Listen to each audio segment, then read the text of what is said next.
B Weeze. What's going on? What up, though? How's it going, boys? Chilling. Tired, man. Yeah, tell me about it, B. I took like a little Type quick shit. power nap on the couch. As soon as you start getting that good, it's a little drift off where you getting your comfort. That's when the alarm go off, and it's like, let me get up before I get too comfortable. So, B, it must be nice to even have comfort. I haven't even had time to breathe lately. The last 6 days I've been working have been repairs, and just carrying all that lumber on my shoulders. The cold, the wet, the wind. It's just been... The daylight savings is fucking with me. It's been insane. bro, can we get into that? I want to hear what Gerard's life has been like. I lately, was too, crying at ball the other night when we were talking. Phil was just looking out into the distance. And I was like, Phil, you good, man? He's like, Stan, for the first time in my life, daylight savings is kicking my ass. I'm like, that's... I was crying, Gerard. It's not the first time, but I feel like every year it's like, for whatever reason, I'll be like, oh, it's not going to be that bad. And you just be waking up like, why do I feel so off right now? Like, Man. you even I'm get a not gonna good... hold you. I went to the Lions game literally the morning of daylight saving times. Yeah. I almost fell asleep. While y'all was at the home, game. like getting upset about the Vikings and stuff like that. Yeah. I was dozing. I'm like, man, I need to At the Bro. game. get up. I Yeah, I did a little discussion with ChatGPT, like, is it normal to feel like off with daylight saving time like this much? And it starts talking about like your cardiac rhythm, like you wake up and it's dark, but also like it gets dark earlier, so your body naturally is like, oh, it's time to shut it down. But guess what? It's really not. So like, I feel better now after talking with it, but like. Bro, every year I'm just convinced, like, oh yeah, this year I'll be straight. And it's like, no, actually, for a week or two, you feel just out of whack, like out of sorts. Like, I'm fighting man. daylight every day so I can stay doing jobs. Like, dude, we finished up on a job today in the summer. Would have been daylight for hours. We finished up. It was like pitch black outside. I'm like, God damn. Like, oh yeah, nah. it's Around just, 5:30, it's hitting it a different way. around 5:30, you will definitely start creeping in just naturally, like you said, like less sunlight, you're more tired. It's just. Well, you asked me this morning, like, how many jobs you got left. I was like, 3. But in my mind, I was like, God, I wish it was 0. Bro, like the 9 to 5 has been crazy lately, and then I'm getting like more clients. So like when you say like you're glad I get to get some rest, that 10-minute power nap Right. that bring you back to life just enough to where you can keep functioning. Because bro, it be some days where it's like, bro, like this morning I woke up, picked someone up from work before my regular job, but then I still gotta walk Maverick, and then you got work, like. Bro, I be thinking all the time, like I be telling y'all, like, how do y'all do this shit and have kids? Like, nah, man. And Mariah's been a blessing. I can't even lie. Bro. I Yeah, don't know, no, just those the be way. the days where I look in the mirror and I'm Exactly, like, man, Gerard. You just find a way.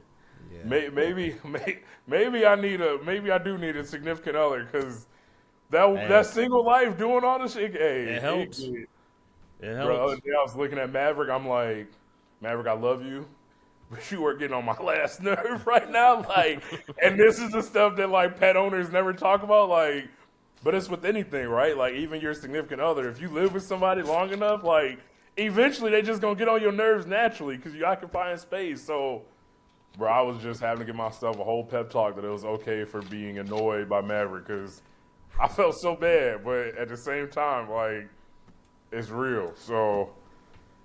Oh my goodness! With all that, hey, still grateful, still happy, still thriving. Just, whoo! I see a lot of people talking about it possibly being passed where it's not observed anymore, the daylight savings time, and I'd be okay with that, because I can't keep doing this where it's 2 weeks. Like, you be struggling, It gets better. man. Like, nah, It gets better.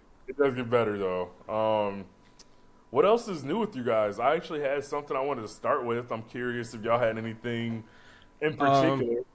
I just wanted to apologize to all the fans last week about the episode if it got taken down abruptly, but I just want you guys to know I beat the system.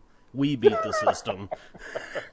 I used some. All right, I just want to discuss this with you guys in person. So, as long as we've been doing this pod, this is episode 283 now. I'm sorry, 183.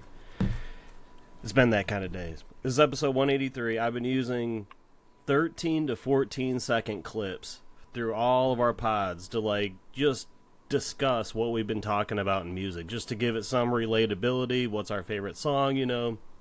So now all of a sudden, the Mobb Deep fans or the Mobb Deep government comes out and shuts us down for that. Right. Isn't that kind of wild? It is. Honestly, I saw something earlier today that was about YouTube that's been like striking random things down and how when you even contest it, it's not a person. Like you're basically talking to AI that has no nuance.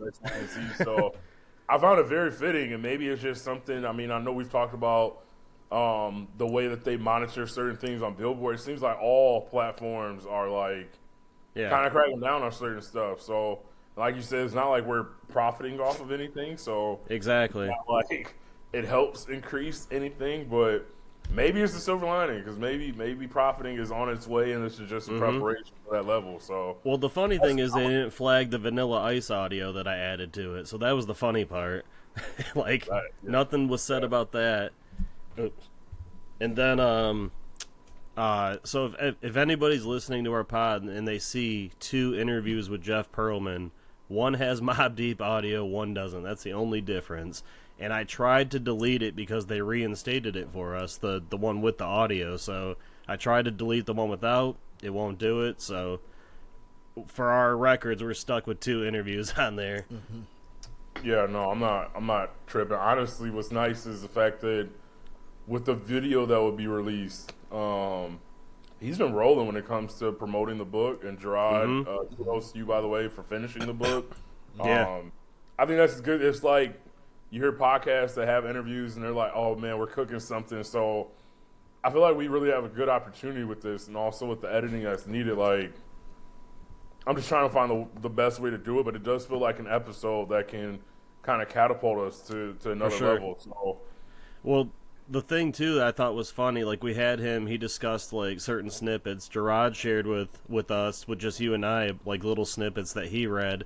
Jeff's still releasing like little audio from it, like on his Instagram. I'm like, shit, I damn near hear a third of the book already. Like, yeah, no, I do want to read it though. When I told people we were interviewing him, as people were responding to me like, "Oh man, he was just on." One was the Rich Eisen show. I know I saw him personally on the All the Smoke and sent that link, which kind of catapulted to everything. And it's like, man, I feel like I hadn't heard anything other than that random All the Smoke episode, but now it's like I said, Rich Eisen, he's been on different platforms. Like, wow, this is like hell. When we interviewed him, he was preparing for like a book, meet and greet at a bookstore. So it's like, yeah, you think of artists that go on tours, and like promote, or have to do those shows, and it's like, dude, promoting a book that sounds like a grind in itself that like you don't even think about, like, man. Hey. So shout out to him. Definitely. What would Brian say, man? Post. What am I trying to say? Like post feedback and like promotion is huge for any product. Yeah, no, he talks about all the time. I saw him earlier. He said, like a live listen with your fans is what he's promoting for artists to have basically like listening sessions and like interact with their fans. Yeah. It seems simple, but like how often do you see that? Like, it don't happen much, but again, it kind of speaks to that sincerity, and this feels honestly like a great transition if y'all are okay with it. Well, I was just going to say one more thing. Shout out to Jeff, too, because he said it's his highest first week sales ever for any of his books. So, shout out to Jeff. Awesome. Yeah. It's a great book, though, so well-deserved. Shout out to Jeff. I do want to read it, especially after you said you finished it and enjoyed it. Yeah. So, I mentioned the transition. I just want to discuss, Gerard, you sent us that nugget about for the first time. I think I might have put it on one of my notes. Let me see.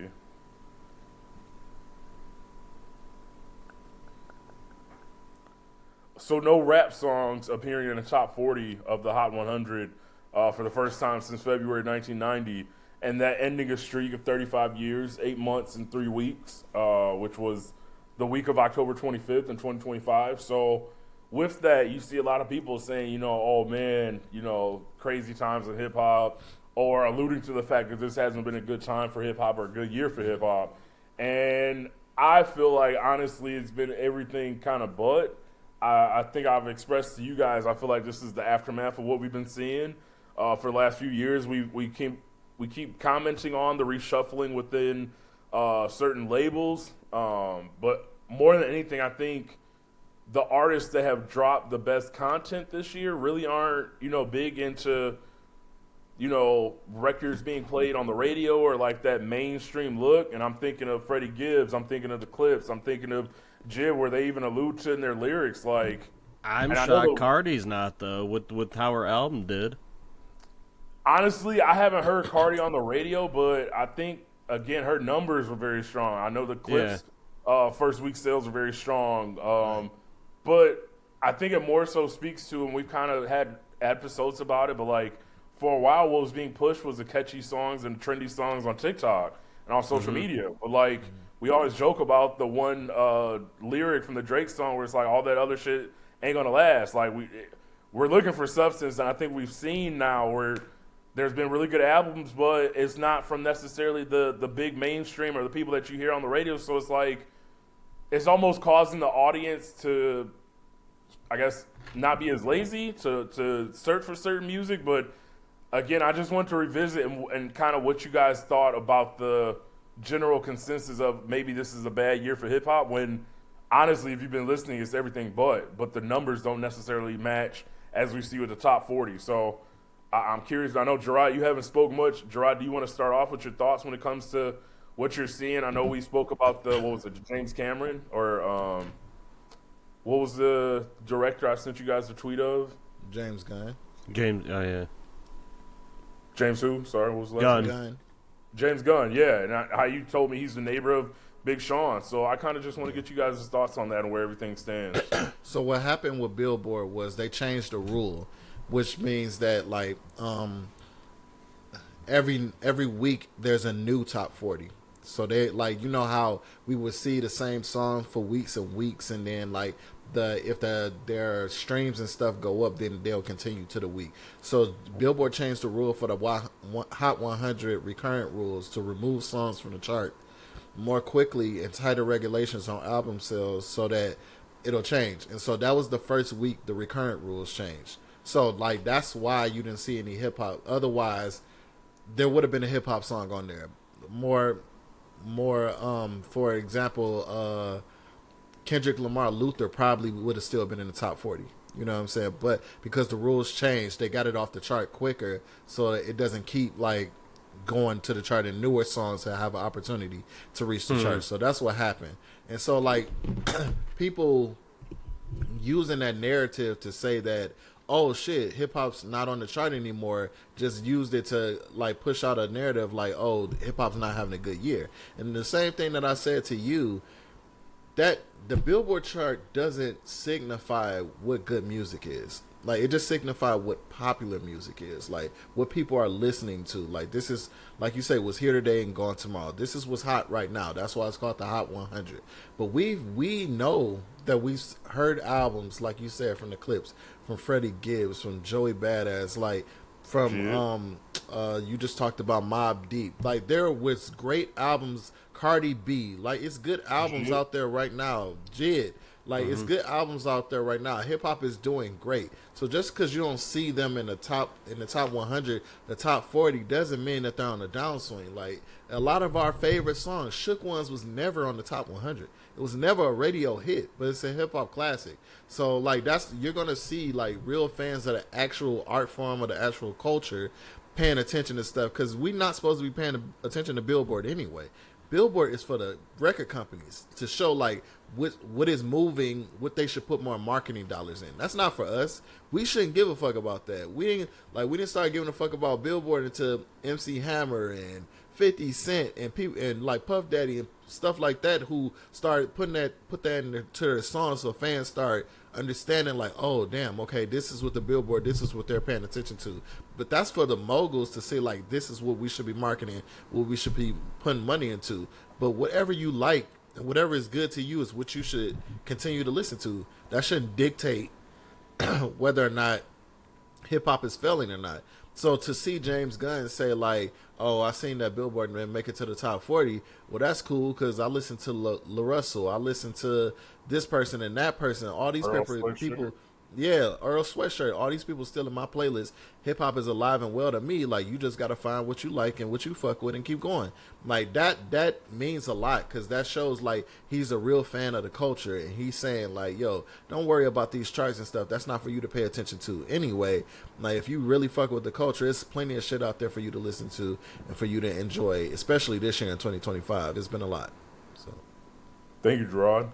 Drew, I'm curious what your general thoughts are and what you have to add to what Gerard said. It's hard to follow that. That's a tough act. I would say there's been a lot of like overreactions to it. I personally didn't really know that about the resetting and the new rule. I think it's kind of tampering with what's real then, like what the real numbers are, I feel. So I don't like that.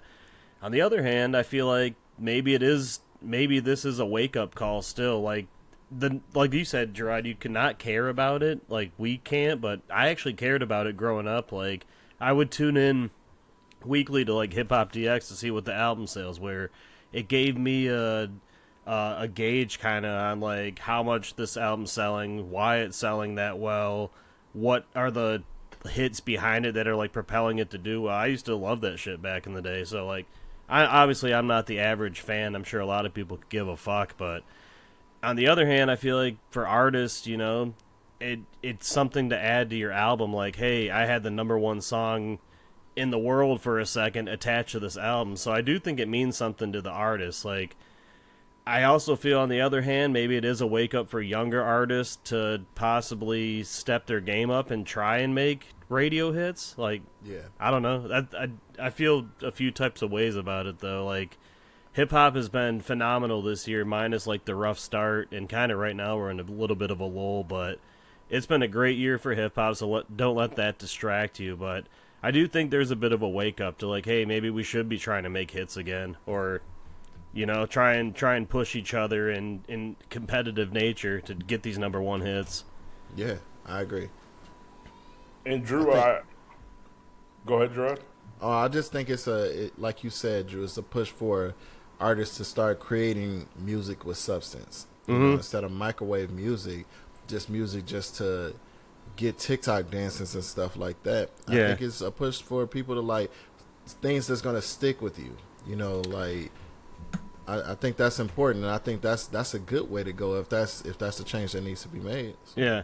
I always think it's funny though, so like when a huge artist drops an album and like let's say it's a 15-track album and like 10 of the tracks are in the top 40 already. I'm like, they're only there for a couple days. Like, they're gone immediately after. Like, you can't hold that much weight in every single song on an album. It's just impossible to keep, like you said, you can't compete with Luther. You can't compete with Sabrina Carpenter. With every track on your album, you can't do that. So I think people always overreact to that kind of shit. Like, the Drake and Party album came out earlier this year, and, like, 12 of the songs are already on the top 40. I'm like, for a day or two. Like, let's not get carried away right now. So, like you said, B, that shit's here today and gone tomorrow. Like, what's really lasting out of these albums these days?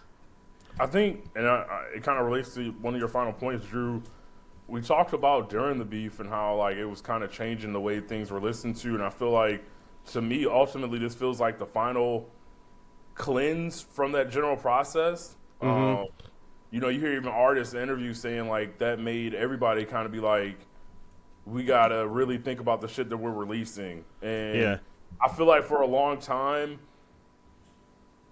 a lot of people were cheering because I think ultimately you wanted something new. And Gerard kind of mentions how, like, Drake has a formula that he continues to do, right?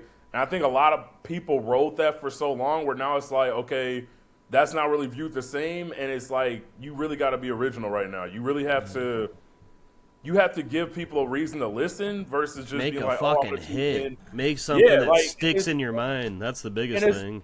And I don't want to specify 2 hits though, because hits are fine. And I was listening to an interview with Carmelo Anthony. Actually, he was talking about analytics, and they were asking him like how he view analytics, and he said basically it's nice depending on who the artist is, and unknowingly I feel like it relates to this conversation. Like he was saying, certain star players like analytics. What are you going to tell Luka? What are you going to tell Shea about analytics that can help their game? Like, these motherfuckers are going to get 25, 30 shots, right? Like, analytics makes more sense than context he said he likes to think about it when it's like, okay, what's like some of the probability that they'll have? Like, do they shoot, what's their number shooting off their right hand or their left hand? Like, I use that example because I feel like Billboard and the charts are fine, but it's not the goal for every artist. Like, yeah, you name the top people, and it's like, okay, it's going to mean something to them. And not that it doesn't mean anything to the lower level artists, but like, that's not the end all be all. Like, what's your craft? We were talking in our chat, like, a lot of artists have no history when it comes to music or understanding music. And I think that's where it gets hard for me, because you hear a lot like Run DMC, they talked about how they wish hip hop never got as mainstream as it did, and like it was more pure back in the day. But at the same time, I do appreciate the fact that a lot of people can say, hey, I'm going to be an artist and that's going to be my income. Like, versus some of the lifestyles they may have had to do back in the day. But at the same time, like, it has taken some of that purity from hip hop. So I guess that's where I'm skewed. But at the same time, like, I don't want to make it seem, and I appreciate, Drew, that you say, like, you used to check for the charts and the sales numbers. Like, so not that it doesn't matter, but making a hit isn't everything. Like, how's your album flow? What stories are you telling? What shit are you talking about? Because we've had discussions. All these artists get on here and they're like, I'm fucking your bitch. I'm getting money. Okay, cool. But what else are you doing, man? Like, how's fatherhood for you? Like yeah, you said y'all wasn't shit, but like, what's really going on, like, in your family dynamics? Like, oh, you're stressed out. Tell us why. Like, we want to hear the real shit is ultimately what I'm getting to. And I feel like there's been a lot of performative things or a lot of music that we know didn't go beyond surface level. You can't really push that no more. And I'm not going to make it seem like this is an artist-specific thing because, again, as an artist, you can want to put out what you want. But if your label say, hey, you putting this out, you're putting out that song that they tell you to put out. So, again, the shift, we see a lot of record labels making changes. So I think it's a very necessary cleanse right now. And ultimately, I'm happy to see it. I think it's a cleanse not just for the fans, it's for the record labels as well. Like you said, they're making a cleanse as well, and you see them try to do that fuck shit with the AI artists now. Like now you see like what's showing on the Billboard is that shit is not going to work. Like y'all gonna have to put some real effort and craft some real fucking albums for the shit to stick around and really create an impact, especially on their bottom line. Because the Billboard really means something to them. Because it means like this shit is going to make money or it's not. And so like they look at that shit and they see that it's not making the top 40. That means you can't make no money off that shit. Like you like whatever marketing dollars you're putting on that record is going to the red. So like it's really a wake up call for the record industry that they can't keep putting out microwave shit and put minimum amount of money on it and get a bunch of money back. So it's like I said, for the fans that's watching the Billboard is not an indication of what good music is. That's the biggest point I want to give away. That's not an indication. For the record labels, it's showing them that a reckoning is coming, and that you're gonna have to start putting real dollars behind artists if you want to go to the black. If not, a lot of these labels are gonna start. You're gonna see a lot more layoffs because they're not gonna make money. So especially as we've seen the bot manipulation also kind of get nipped in the bud. Like, you know, you can't trick the system at this point. Like, you really have to put out something that people want to listen to. So, all these fucking loopholes, like all that shit is coming back. It's coming back. Good, and so, as it should. But necessary changes, in my opinion. Yeah. The thing too that strikes me, it's so easier said than done. But like, make a song that sticks with me. Like, I don't know, Gerard, if it was from having so many physical albums growing up and like constantly looking at the back track list or flipping through the booklet. Like, obviously it was interactive, obviously it was physical, but like, I think we were talking about NBA Youngboy the other day in our chat, and I don't want to just pinpoint him. I want to pinpoint a lot of these younger artists. Make albums with songs that people remember the hook. Make the hook the name of the song. Like, that's the problem with, like, I can't connect with half the shit. I can't remember what songs are on which albums for a lot anymore. Like, back in the day, I could tell you the track list, front to back to front, what was on it, how many hits were on it. Like I said, I used to look at album sales. I could tell you how many times that album went platinum, or like what the singles did. I can't do that for a lot of these albums anymore. Like, it just seems like all the data or something or whatever, it just goes in one ear and out the other to me or something. Like, it's hard to remember that shit. I don't know what it is. Maybe it's getting older, but make shit that people can remember. And then if we're talking about radio hits, that's the best way to do it. Make a fucking bop that sticks in people's heads, that they're just humming along all day. Make it grow into top 10. Make it a top 1 song. It's just, I feel like they're not putting in the effort to have a smash single on an album with a bunch of great B tracks to go along with it, you know? Exactly. I also want to point out, I feel like we have to be conscious and also point out listeners too. Like, I feel too many people listen to albums right now, and that we've talked about rushing through an album just to give a hot take. Like, yeah, for sure. It's okay not to feel like you need to have the first opinion on an album. Like, let's slow down in general. What do we actually think about the album versus what's the most rage-baiting opinion I can put out there to then have a discourse? Like, I hate to pat ourselves on our back, but that's what we do. We take at least 3-4 days before a major album comes out before to talk about it. Like, we digest it for a bit. Not obviously, if it's in the chat, we'll post or something like, hey, this album's fire, you guys should hear it before our next pod. But like, we don't just go ahead and post shit and just get our quick instant reaction. Like, we actually let it digest, marinate, get our facts about it, and talk about it. I feel like it's, like you said, it's just clickbait shit now. Yeah. I mean, that's what social media has turned into. So, again, this is a standpoint, and changes have been made when it comes to labels, when it comes to artists. But I'm more so stressing, like, the way we listen should change too. So, you know, I know it most likely won't, but I appreciate being able to have this discussion and, you know, being able to speak to. I feel like we have the platform, like, to be able to talk about this where it resonates. So I was curious what you guys thought, and I'm curious what our listeners think too. For Did sure. you guys have anything else that you wanted to add? Nah. Okay. No, not to and that. Drew, it seems like you're on a minor delay. All right. Oh, damn. How about now? It's good for now, it seems like.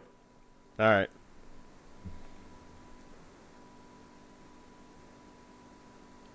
You good? Yeah, I'm here. Okay.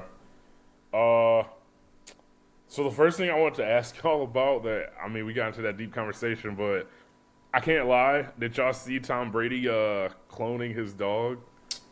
Yes, man. I just wanted to start with that because, like, it feels weird as hell to me, but at the same time, I feel like if I was rich and I lost my dog, maybe I would think about it, but, like, it just feels too weird. Something about that bothers me. I don't know exactly why, but, like, He's a weird motherfucker. it just feels like some shit you shouldn't tap into. Would you clone Maverick? So here's the thing. Right now, I'm gonna say no, but like I know how bad heartbreak can be.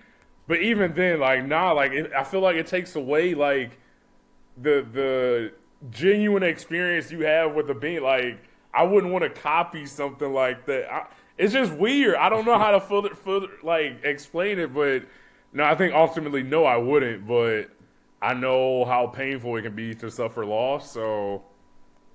I'm trying to shoot him Bill, as you would say, Gerard, but it's just super weird, bro. Like, nah, I saw that. I'm like, wait a minute. Like, I feel like this is a movie plot. Like, we've seen this in movies and it never worked out well. The natural progression of life is life, then death, and then renewal. Like, you start over. I'm not about to. That'll be weird to me if any of my dogs die and then I go and get their clone. Like, good thing I got a copy. You know what I'm saying? Right. Like that's crazy, bro. Like I can't. Oh, well.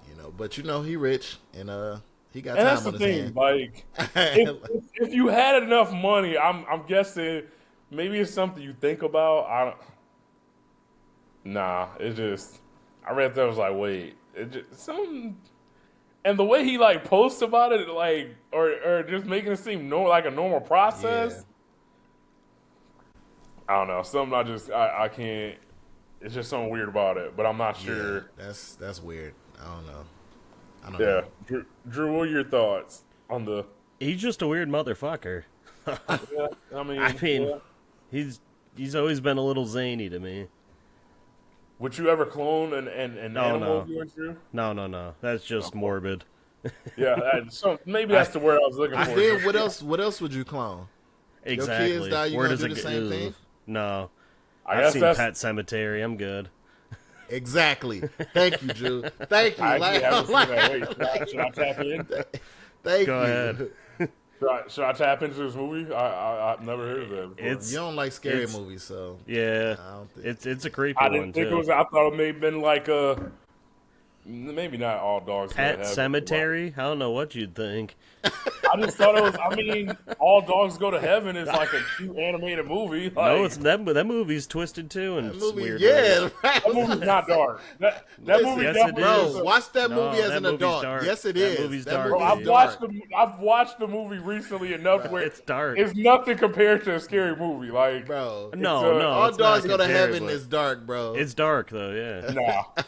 nah, it's not like Whatever not you nothing say. compared to what that movie y'all talking about is. Oh man. It gives like a. Nostalgia is whooping your ass because you need He said he just recently watched it though, so maybe we're It's wrong, not. Gerard. It's like it tries to give like a grown-up perspective to what happened when a dog passes away. I wouldn't compare that to a horror movie, although I guess the villain can be scary, but that's still not horror to me. Like the stuff that y'all be talking about, that's like horror. Like hell no, there's no comparison. Nah. So we already talked about the. Go ahead, Have you Drew. seen Sinners yet? I have not actually. I still haven't seen it. Just curious. And I'm glad you asked me that because I've seen a lot of people dressed up for that movie for Halloween, and it reminded me that I let my people down by still not watching the movie. So I definitely need to watch it. You got time. Bro, It's trying to not. think the last time I It's really sat, not creepy at all. Like that's not- honestly why I haven't watched it. It's more so just like I'm trying to think of the last time I watched a movie and just like sat down, watched the movie beginning to end. Like recently, I'd consider it an action musical. I want to see it. I just don't have a good reason as to why I I haven't think yet. you'd actually enjoy it too. I do too. It's a really good movie too. So, Yeah. I just got to get around to seeing it, man. I don't even have an excuse. You got HBO Max? I don't know. I might have like somebody's login. I might. I'm gonna figure that out. HBO Let me Max. see if we can It's- share because we'll give you it's ours on- if anything. It's on HBO Max. So Okay. No, all these. speaking Validity of earlier. streaming services, fuck ESPN and Oh, Disney. fuck them. Fuck and ABC. them. Fuck Hey, them. I was Yeah, just about to yep. say, Valini and Rico today, Drew, Yep. were joking about how all of us cord cutters been like bamboozled. Because I think actually Disney Plus just announced their price is about to go up. Yeah. Like at this point, having and juggling all these services with them increasing prices, we've definitely been hoodwinked. I mean, we've been bamboozled. Like we can call it like it is, but I mean, I don't know if I'm considering getting cable anymore, but Bro. Eesh. I mean, I had Sling and canceled it because that Lions game against the Bucks, literally from like the second quarter until the end of the game, there was just an error message where you couldn't watch. Jesus. Like, Crazy. That's terrible. like my dad was calling me like clearly like waiting all week for the game, Oh. like excited to watch. You're able to watch the first quarter, and then it's the error message where you can't. So it's like, Hey, I felt this shit's terrible. gonna come Like, full circle and bite them in the ass somehow. bro. Like I'm like, Dad, I don't know what to tell you. Like, I wish I could make this Bro, error I saw message go away, YouTube but- TV's $80 a month now. I'm like, I'm good. I can't do it. It's- I can't do it. It used to be $35 a month, man. I Oh remember my- when Gerard was first telling me about it. Like, Ugh. but I mean, these companies have caught on, so it's like, okay, like, what's the alternative? But yes, like, cord cutting has not worked. Yeah. But no, I wanted to get that off my chest too. Thank you, Gerard. So are y'all cool with getting into the rest of Did You Knows and knocking them Yeah, out? for Drew, I sure. think you had a nugget too. Did you want Uh, to? well, I didn't know if you were going to talk about it. That Eminem as a producer video. I didn't know if you were Yeah. sharing something on the pod about it or. Oh, not particularly, but if you wanted to Oh, share it, I can so get you into sent that video. It was of Akon talking about Smack That, and my nugget is one of my favorite produced Eminem albums. Actually, goes back to what we were talking about. Jeff is Loyal to the Game's Pac album, and I was gonna talk about it. What do we listen to this week? I went back, and it still holds up. Like, as far as Pac's posthumous albums, I think it's in my top 3. Like, and then I was thinking about it. Get Rich or Die Trying came out a year before it did. Eminem was all over that, had his hands in it. Dre, obviously, too. Then he gets the nod to produce a full Tupac album. And if you go and listen to this album, B, I'll send it in the chat. It is phenomenal. It's really good. It's really good. It's top-notch production. And on top of that, I went back and I'm like, dude, I know obviously he produced Renegade. I don't know if you knew that, B. That was another nugget. Mm-mm. Yeah, so he produced Renegade with Jay-Z, and one of the most incredible beats ever for both of them to rap on. And then one of my favorite songs, Gerard, is It Has Been Said with Obi Trice and Diddy on the Biggie Duets album. And M produced that as well. So, like, Fire. he was in his... And then, I just thought about this off the top, that Eminem Re-Up album that he made with, like, his whole Shady Clique. He produced... I want to say 80% of that album as well. So, like, he has the production credits. I wish he would have stuck to producing for himself. I wish I would have heard an Eminem album with all his production and him rapping over it. I thought it would have been fire. A lot of work. But he had time, though, Gerard. Obviously, he was going through his shit with Relapse and, like, trying to recover and anything. But he has... I'm sure he's got a bag or a USB drive full of, like, production, like, beats that he's made. So, like... It makes me feel like the type of artist that M is like, production is a different side of his creativity than rapping is. Because, like, even the video that you sent us be with Akon, he made that beat for Akon. He wasn't planning on rapping on it. Like, and so Akon was like, yo, you should jump on it. He suggested to him, you should jump on this. Like, I think you would fit on this. And M went to artist mode, like, oh, I guess I can rap on this. Huh? Yeah. Like, so, like, I don't think, like, when he makes his beat, he's thinking about rapping on them. Like, Thinking of others. Thinking about making beats, yeah. Yeah. So It's even more to that though, like the fact that he gave a song to Akon, but like as the video explained, like Akon didn't believe like he had producer work. He like basically like, yeah, I've kind of produced some shit too, and Akon's like, nah, like you fucking with me. And then he started playing songs, and it was the Shake That song where he's like, wait, this is actually like. So just the fact that he kind of like was more like, hey, you know, this is something I wanted to share, but wasn't even like pitching, you know, that beat per se. It's like, damn, like that's a I'm similar surprised he story didn't know to what. that. That's a similar story to what he did to Jay-Z. Like so, Renegade was already made. It was a Royce and M record. Yeah. And so Jay-Z was like, yo, I heard some of the shit you did for your albums. If you have anything, send it to me. And was like, yeah, I mean, I got some stuff, but I've never finished this record. If you want that, you can have it.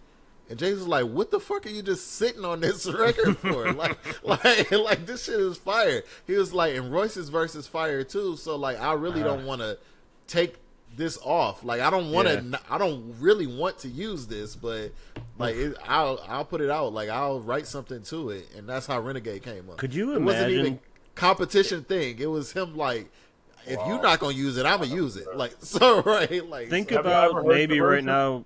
What's it? have y'all ever heard the version with Royce? Yeah, I Yeah, have. yeah, It doesn't sound that great though, to be honest.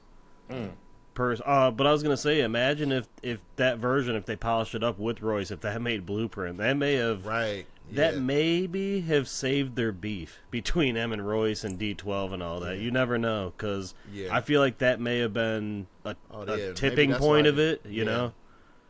So, and then there was another a beat for the Scary Movie soundtrack, I believe it was, that Royce was on one of the songs, and I believe M produced that, but it got taken off right before Yeah, it was like an unreleased song for like the Scary Movie soundtrack or something like that. So maybe that kind of led to it too, Gerard. Yeah. I don't know, but yeah, that's I'm surprised Akon didn't know that Eminem had those songs in his bag because like all those ones I mentioned before were out before Smack That. So Smack That, yeah. Yeah, it's weird, but still a cool video. Maybe Akon didn't know that M produced them. Like maybe like, that's a lot of them, yeah. So Yeah. I mean, That how could could be you? true. Because it's not like M like He's not flaunting it promoted. at all. Yeah. Yeah. No, it's an incredible story. All I mean, around. shit, that just shows what he picked up by just being in studios with Dre for all those years. Yeah, by exactly. Just dicking around with the beats and making what he thinks sounds. Because, like, I'm going to send that actually right now in the chat. For anybody listening, it's called Loyal to the Game by Pac, but M produced it. It is phenomenal. But then I was going to say, Gerard, too, what's dope about it is Get Rich or Die Trying came out the year before that. And then this came out in December of 2004. So G-Unit was on that massive run, and they're all over this project. So, like, what a way to just capitalize. And the Beg for Mercy came out in between that. So, Jesus, another great run for G-Unit. Man, that's awesome. Speaking of that, Gerard, did you want to mention your boy that you posted a tweet about not too long ago before we started recording, or probably not? What you talking about? Oh, I was talking about the game tweet you shared with me. Sorry, never mind. I can just keep moving. That's something. He said it's not pod worthy. So continuing the Did You Know Nuggets, Drake's Take Care re-enters the top 20 on this week's Billboard 200, its highest placement in over 13 years. The last time it was in the top 20 was April of 2012. Also, 21 Savage and Drake's album Her Loss turns 3 years old. Drew, I feel like this relates to what you were saying earlier about people mentioning the album that was dropped earlier this year, but Grammy nominated, 3.9 billion Spotify streams, eligible for 3 times platinum, 404,000 units sold the first week, 8 top 10 hits on Billboard, every song charted in the top 30, and the most streamed rap collab album ever, which is actually how many tracks can you name off of it off top right now? Probably like 3 or 4. Yeah. The only one I really remember that I like is Middle of the Ocean. That's one of my favorites. Well, from it. that's an album cut. So exactly, that means you like but it the went album. it went to that. But I mean, I remember talking with B when it came out. He was the day I saw you were like, man, it's just okay. And then nobody's really talking about that album anymore. I mean, it's just when you hear Drake at 21. I thought 21 did a great job on that album. I ain't gonna hold you. Treacherous Twins, Jumbo Spin About You was a hit. Spin About You was a hit. Treacherous Twins. Middle of the Ocean, like you said. Middle of the Ocean. Jumbo's trying shit popping. So, I mean, yeah. It's got hits. Rich Flex. Can't forget Rich Flex. Rich Flex, yeah. But no, I mean, I just had different expectation for it, Drew, but I'll never lie about my instant thoughts like, what was it? Honestly, never mind. I always told still like, fuck with that album. I think it's good now, but like when that dropped, I'm like, bro, I'm good. Like, what was it? Text Turn Green. I'm like, dude, what is this? Green. I remember being very, very upset after that album dropped. Speaking of albums dropping, Daniel Caesar earned his first ever top 10 album on Billboard with Son of Spurgie. I don't know, hopefully pronounced that correctly.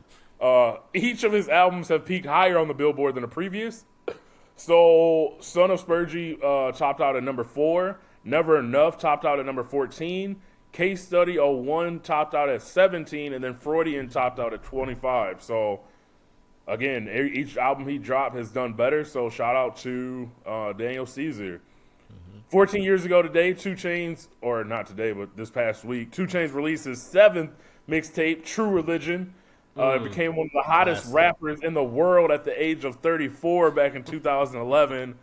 Hey, Gerard, if 2 Chainz don't inspire you to do nothing else, man, continue to follow your dreams because never know. Yeah, right. You never know. You never know. Gerard, I think you'll appreciate this. One of my favorite nights ever was to that album, and Dave took me to a party on the east side. I had no right being at this party, but it was one of the best parties I've ever been to in my life. I'm glad you had a great time. The on only the thing East, I man. remember is there was a fight broke out and that album was playing in the back. I was like, this is a good time.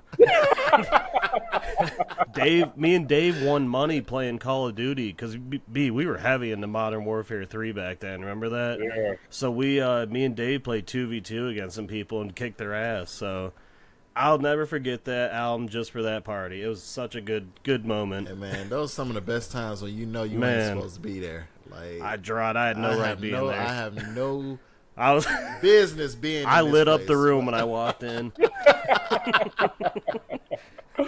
Oh man! You know 20 how years ago. I'll tell you what, Dry. You know how it was cool? Somebody walked in and they were like, "Hey, I got weed. We need liquor." And I pulled out 2 bottles of Grey Goose. They were like, "Let's have a good time." And we just matched, and that was it. That was They it. fuck with you. Yeah. 20 years ago, Nas and Jay-Z ended their beef. Kodak Black dropped his album, Just Getting Started, featuring Chance the Rapper, Pharrell Williams, Gunner, Lil Yachty, Don Toliver, TTO, KT, and Rain dropped this past Friday, as well as Offset's album, Haunted by Fame, which dropped on Halloween. 1 year ago as well, Young Thug was released from prison. Jeez. Switching up, I know, it's crazy. It's already been a year. But Yeah, that's crazy. shit, considering. I thought he came home this summer. Man, he was on that motherfucking phone. I can tell you that. He was on. In local news, Mary Sheffield became the first woman to be elected mayor of Detroit in the city's 324-year history, which, one, is like, I don't know if I knew Detroit was that old, but also at the same time, it's crazy just like to hear stuff like the first after 324 years. Like, man, shout out to Mary Sheffield. Shout out to Mary.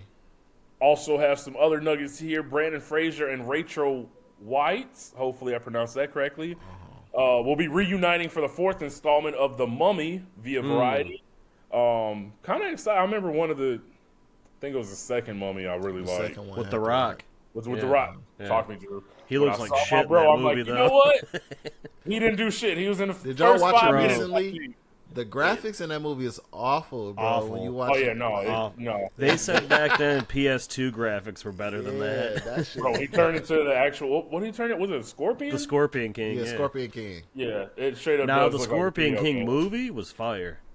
Bro, That movie like was great that's still. one of the movies where The Rock. Yep.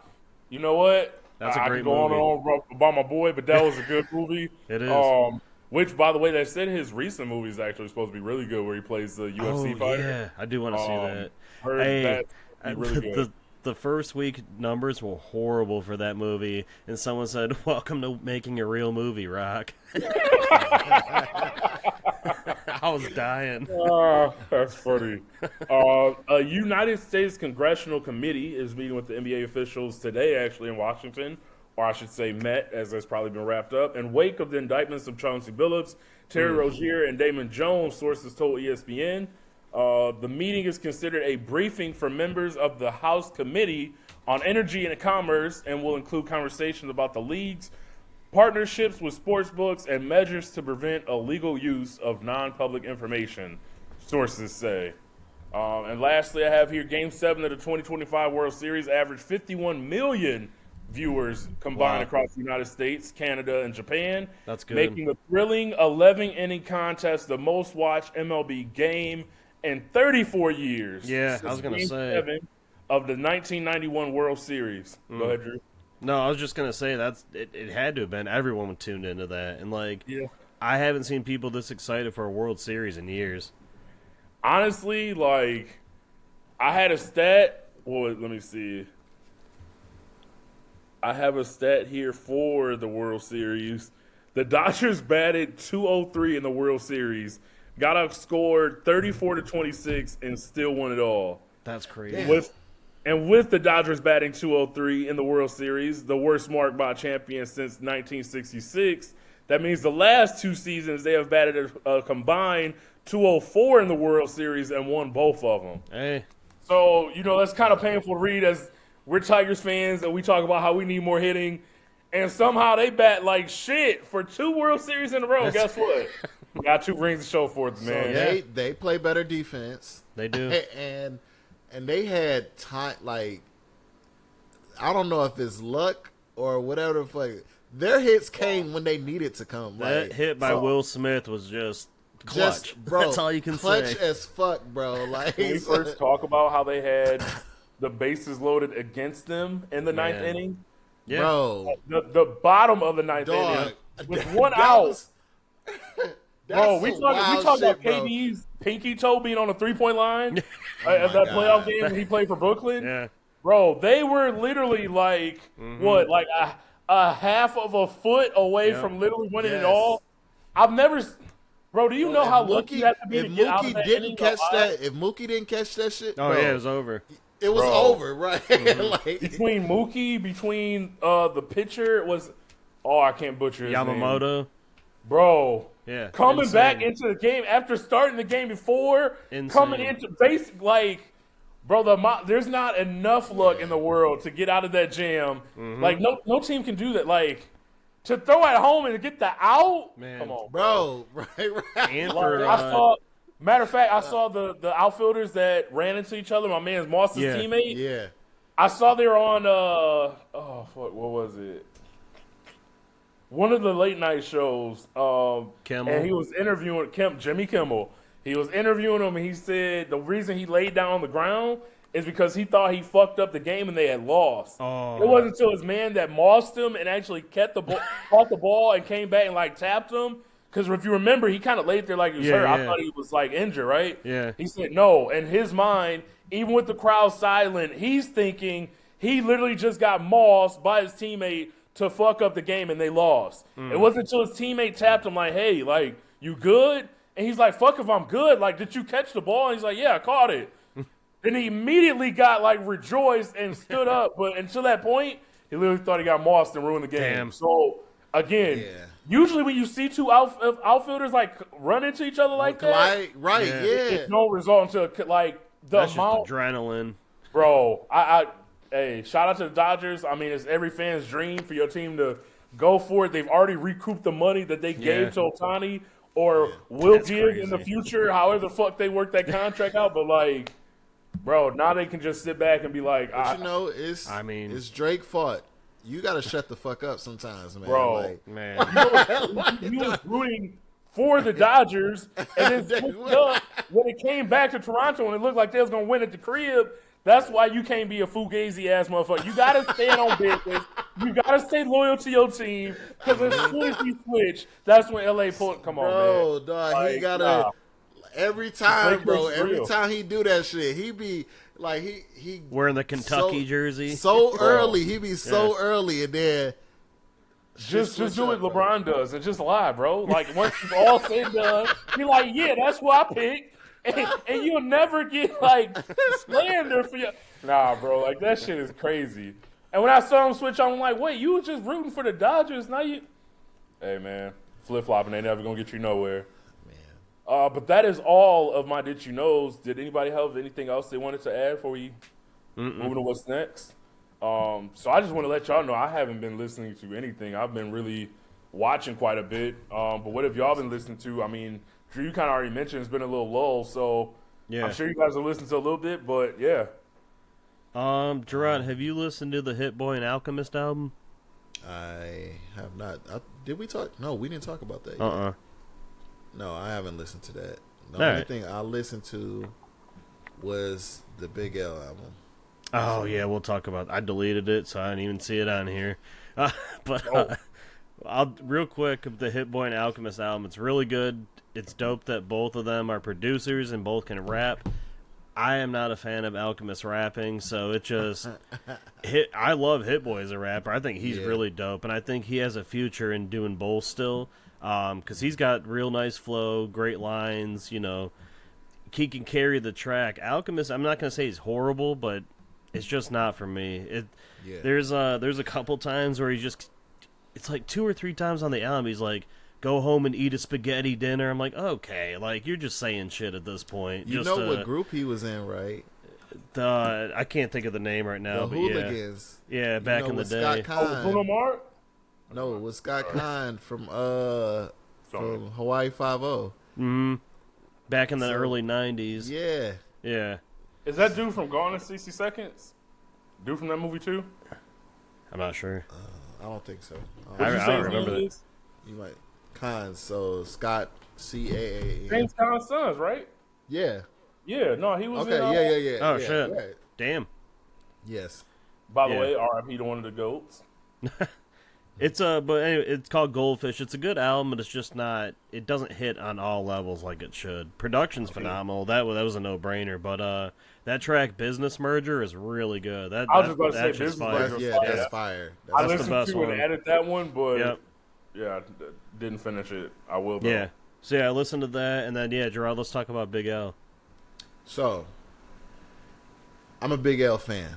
Grew up on Big L. I was outside when he got killed and stuff like that, so I'm familiar with all his freestyles and stuff like that. So when Mass Appeal said they were releasing an album of his, I had high expectations because I was thinking that there was new verses, thinking there's new music. They're gonna create a new album and stuff like that.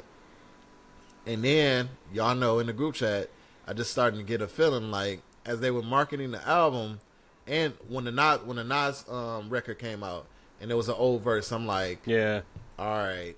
I was like, yeah, I don't think this is gonna be what I think it's gonna be. Like, I think it's gonna be bad, y'all. And so the album came out, and I wasn't as disappointed because I already prefaced by saying, like, y'all, I don't know if this is gonna be good. And so I will say this: posthumous albums are hard to make. It's hard to make them. If you're gonna do it, you either need to have, especially like if you don't have a lot of material, you need to do it in a way where it's respectful to the family. The business is set up so that the estate gets all the funds and stuff. Mass Appeal did all of that.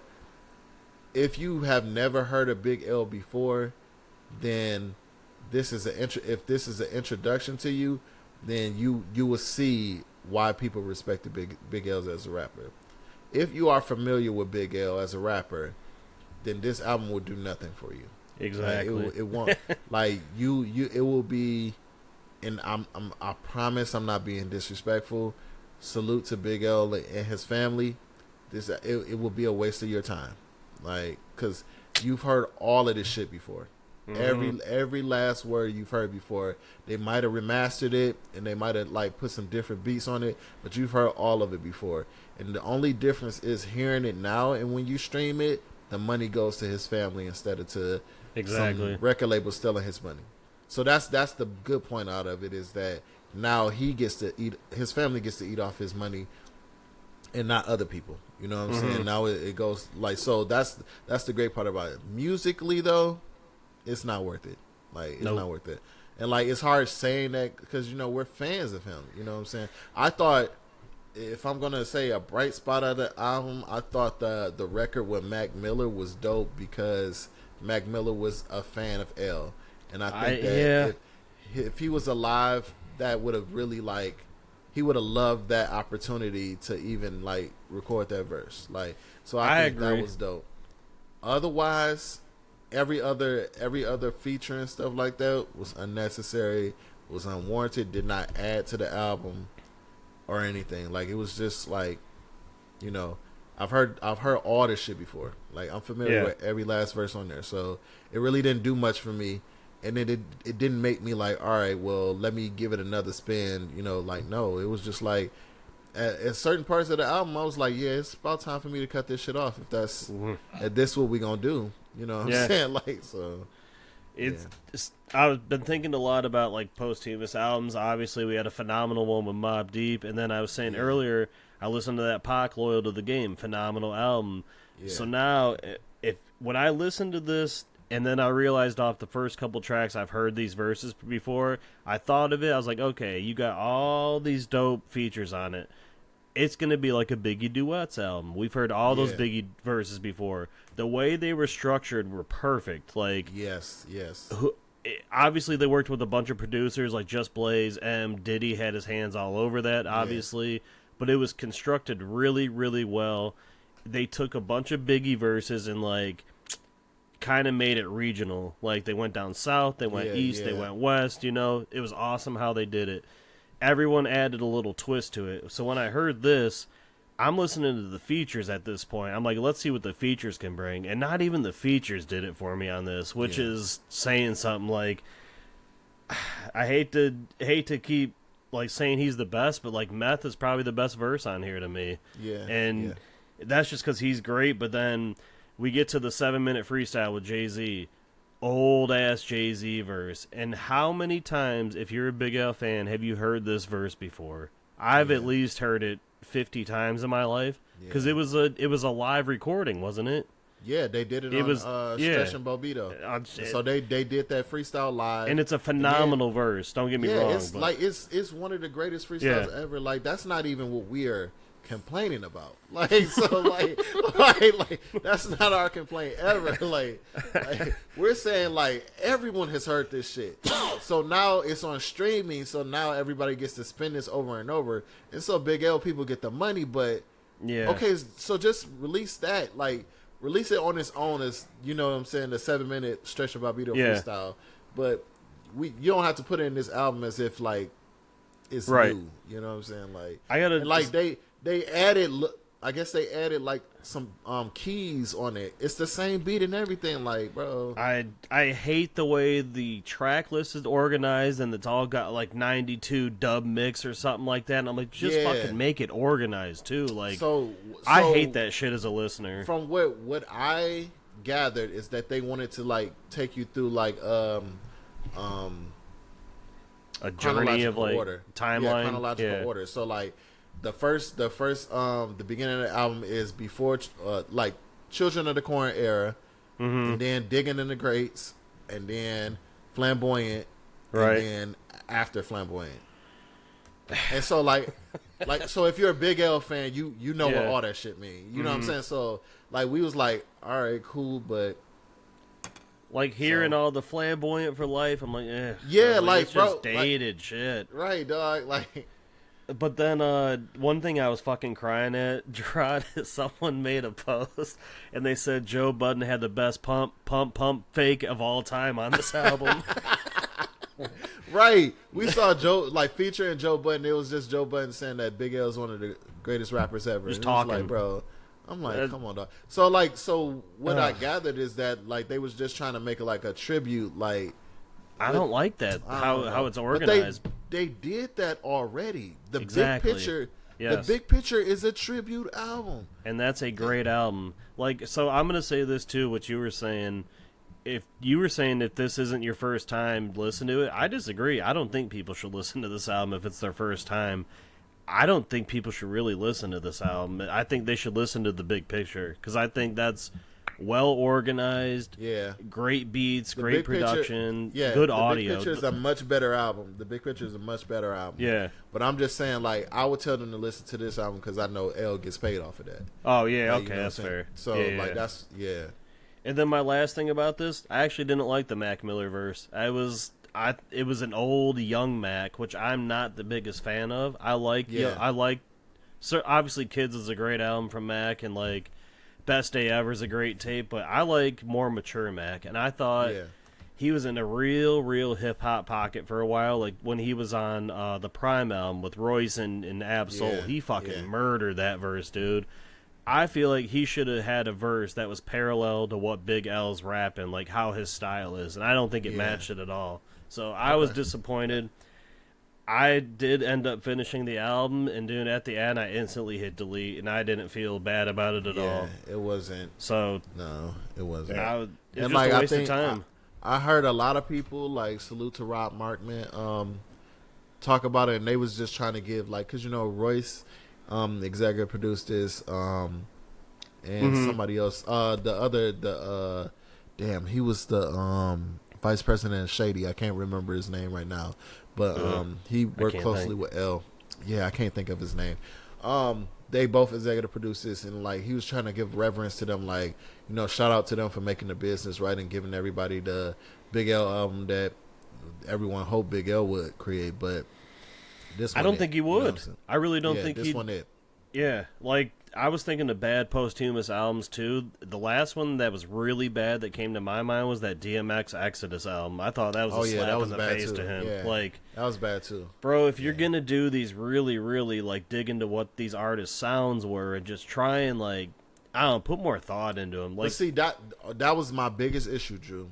I hate this album because they digged into the old Big L sound. Old, yeah. I would have liked them to do, like you said, with Biggie duets, and say this is how L would have fucked with this generation. His best verses of all time. Yeah, yeah, and put it over like music that what's going on right now. I think that would have been fire. You know what I'm saying? I agree. Like so, like I really ain't fuck with this album at all. You know what I'm saying? And I love Big L. You know, so yeah, but. I was talking to Justin, and like you said too, at least his estate gets a nice paycheck. So yeah, shout out to that. Yeah, yeah, that's all I've listened to. B. Yep.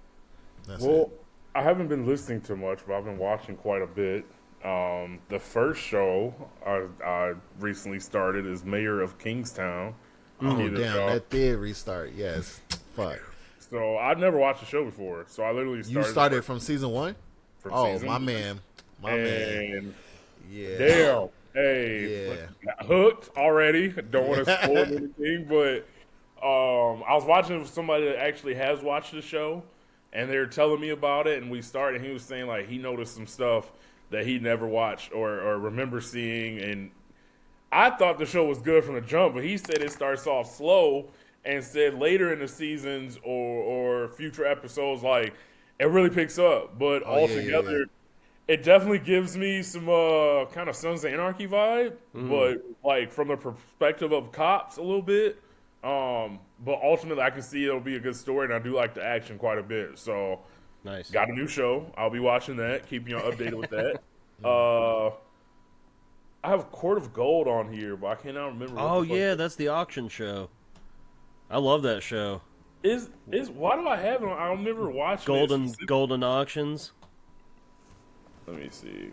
Or is that not what I'm talking about? No. So sorry, I remember now. Court of Gold was the documentary for the USA team with KD. Gotcha. My bad. So I finally watched that, and So by the way, since we last recorded, I took a trip to Chicago. One of my mom's cousins had a birthday party, so I hung up one of these like things you could put on the garage to keep like bugs and flies out, right? So I was doing that, and she was setting up. They have an amazing house, and in the garage she has a TV, so she put on Court of Gold on there. So like I'm like putting this thing up on the garage, and then like you know how you have something catch your attention, so I'm sitting there like, damn, this kind of good. I'm watching KD talking shit. I'm like, why have I never watched this before? So finally I started that. So knocked out a few episodes, but I've really been in my Netflix bag and in my TV show bag. So I went from there. Yeah, remember because I was telling you like, Jokic, got drunk as shit. Like, bro, being able to get the inside perspective. Like I didn't know Boris Diaw was a GM for the French national team. That's fire. Like being able to see again. I saw the video, but when Ed Edwards is talking to President Barack or former President Barack Obama, like. He talking to him like he had a barbecue with the family. Like he like, hey, all these motherfuckers know I'm the coldest one in here. Like, but then like, nah. And B, every time he plays, he give us 30. Like, I gotta give him that. So it was cool to see that. But then I watched the 30 for 30 Deion's double play. Have either of y'all watched that? No. Yeah. So it talks about like the time specifically when Deion was going from playing with the Atlanta Falcons to playing for the Atlanta Braves, and how ultimately the Braves got upset with him and was calling him selfish for doing both. Jeez. And mind you, this is the management team.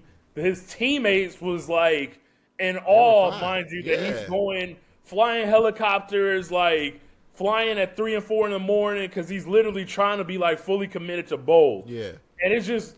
It's cool to see the perspective because, like, if this happened in 2025 with social media, like, mind you, it was a big thing then, but he wasn't getting paid by the Atlanta Braves while he was showing up to playoff games. Like, so to call somebody that's doing all that selfish, it got to the point where he told management, like, hey, they was calling him, telling him he needed to fully commit to baseball until the season was over, then go play with the Falcons. He's like, yo, if y'all not calling my money or if y'all not calling my phone to talk about money, like, get off my phone type shit. Like, so then he ended up getting traded, but he talks about a moment specifically where he gets on, I think, the team bus, and I can't remember if it was the Falcons or the Braves, but he said the whole team gives him a standing ovation, like realizing the dedication and what he's putting his body through, literally playing one professional sport and game and flying to that, like, it's crazy. Mind you, one of them is the NFL, bro. Like, it damn near take him a full week to recover and get back to where they need to be. Mind you, they not throwing to his side of the field in the fucking game, so it's not like he's like on the kickoff team or like half-at. He is out there and dominating like both sports. So they ended up getting to a point where they weren't playing him for the during the playoffs, like to teach him a lesson. He plays in, I think it was Game 7, if I'm not mistaken. Went like 4-4 or 5-5. Like, was the best player on the field, bro. So it's not like he was out there getting a participation trophy. Like, you see the game where he played against Bo Jackson. Like, again, another athlete playing both sports. And Deion makes a joke that I think Bo Jackson hit 3 home runs in that game, but Deion got an inside the park home run. And Deion joked that him and Bo Jackson had 4 home runs that game. Like, they were just balling out. That's funny. So, no, you know what was super impressive about that? Deion, so you know, football season starts, baseball season ends in October. Football season is starting. Deion played a football game, finished the game, flew to I think there was an Atlanta playoff game, and then he had to play in that game too. I'm like, bro, that's crazy. Like, I think one of the games, I think the Atlanta Falcons played, like, it wasn't one of those, it wasn't like both games were in Atlanta. Like, I think the Falcons were playing the Dolphins, but like, he was flying from state to state, so it wasn't even like he got to stay in the same city. Bro, like, Mind I was you, like, dog, I've never heard no shit like that before. That's crazy. He played in like one game on a Saturday night, and then had to play his NFL game Sunday that's what it afternoon. Was. But then they had another game that night. So literally, he played like 3 games in a 24 hours. In 24 hours. Wow. Yep. And again, that's he's what it doing was. All this. Wow, his the management for the Braves is like, yo, you really selfish as hell. We need you like take a side, and he's grinding like, so it's like, bro, to go through all that, and you think of what the stuff that he's going through now, like, bro, he's one of the most mentally strong people involved in sports like ever. Like, he's, mind you, he's working with Nike, because Nike is like backing him, although at that time it's considered a risk, because again, some people are thinking he's selfish. He had a reporter that was flying with him and wanted to point, like, interviewing him because of like how crazy this was. So Prime to watch time, that, baby. bro, like, and again, he's naming himself prime time, like, outspoken. No players are really doing this, let alone a cornerback. Like, it's just really dope altogether. And I forgot how good the 30 for 30 series was. But I really enjoyed that, and I feel like anybody, like, if you're a former athlete, you know the grind of just what it takes to be an athlete in general. He's doing it for 2 different teams. Like, it's an incredible story, man. Have you ever seen the You Don't Know Bo 30 for 30? I believe so. That one's crazy too. I don't know if I've watched it like in full from beginning to end. Yeah. But I mean, hell, even Bo Jackson is in that documentary talking about like how special of an athlete Deion was, and we all know what Bo was like as an athlete. So it's just crazy, man. Like, think of both of them playing both sports, and Bo, mind you, he like basically was a baseball player, like that would then go and play football after the season. Breaking bats on his head and shit. Bro, hey, Bo was insane. He was running like a 4.2 at his size, like bro, because of his speed, it ultimately kind of impacted the injury that like knocked him out the game because he was running so fast, pulling his hip basically out of sight. Like, it's crazy now. In that documentary, he's like really into archery now. That's like his passion now. So he's like a marksman when it comes to bow and arrow. And for a while, he was really low key. Like, he wasn't even like a spotlight kind of guy. Like, he's gotten into commercials and stuff now, like being older. But for a while, like you said, like he just was a dude that liked to do archery and like stay out the line. Like, but was a 2-sport, like, incredible, man. I respect it. I do too, bro. But two of the best athletes you'll ever see. Ever. Joey Badass, I watched him be interviewed by Cam Newton, specifically, and it kind of relates to what we started off the podcast with today, but just discussing how a relationship has allowed him to grow in ways where you can't grow in that same way by yourself. And he specifically mentioned how his woman added so much value to his life, and he was always a guy that didn't necessarily view commitment a certain way. But now that he's done it, just talking about how relationships are truly being a reflection of yourself more than anything. And I feel like you hear people talk about communicating and compromise, but like to hear that from Joey Badass, like as a younger person, it was just kind of refreshing to hear that. He's very, very articulate, very insightful. Like he talked about taking a break from social media, like, and this is at a time where he was rolling out his album and just kind of stepping away, you know, handling some stuff. So shout out to Joey Badass, man. And the last thing, watching Michael Pittman Jr. on the St. Brown podcast or St. Brown Bros podcast. Just had to add this nugget here because he's tripes as fuck for this, but said he used to put syrup on pasta before every game back in USC to quote unquote get those carbs and sugar. Ain't no way. Look, you went to USC. Like, I know they had a better combination for you to get your protein. Just eat a Snickers bar after or something. But he said that was like, you know how certain players have like game day like rituals they stick to? That was his ritual. Before every game, eating pasta with syrup. And I'm like, bro, there's got to be a better way. And also he discussed how he listens to Christian music like before warm-ups. But then, like, listens to NBA YoungBoy and Yo Gotti, like, right before the game. Jeez. He like, hey, you got to get in that mode. Like, hey, certain songs got to get you in that mode. So, yeah. But also, until this interview, I didn't realize his father, I knew because he was a junior, right? But his father being the Michael Pittman that used to play for the Bucks, like, never dawned on me that was father and son. Like, so they showed a picture, and I'm like, wait a minute, I remember him from the Bucks.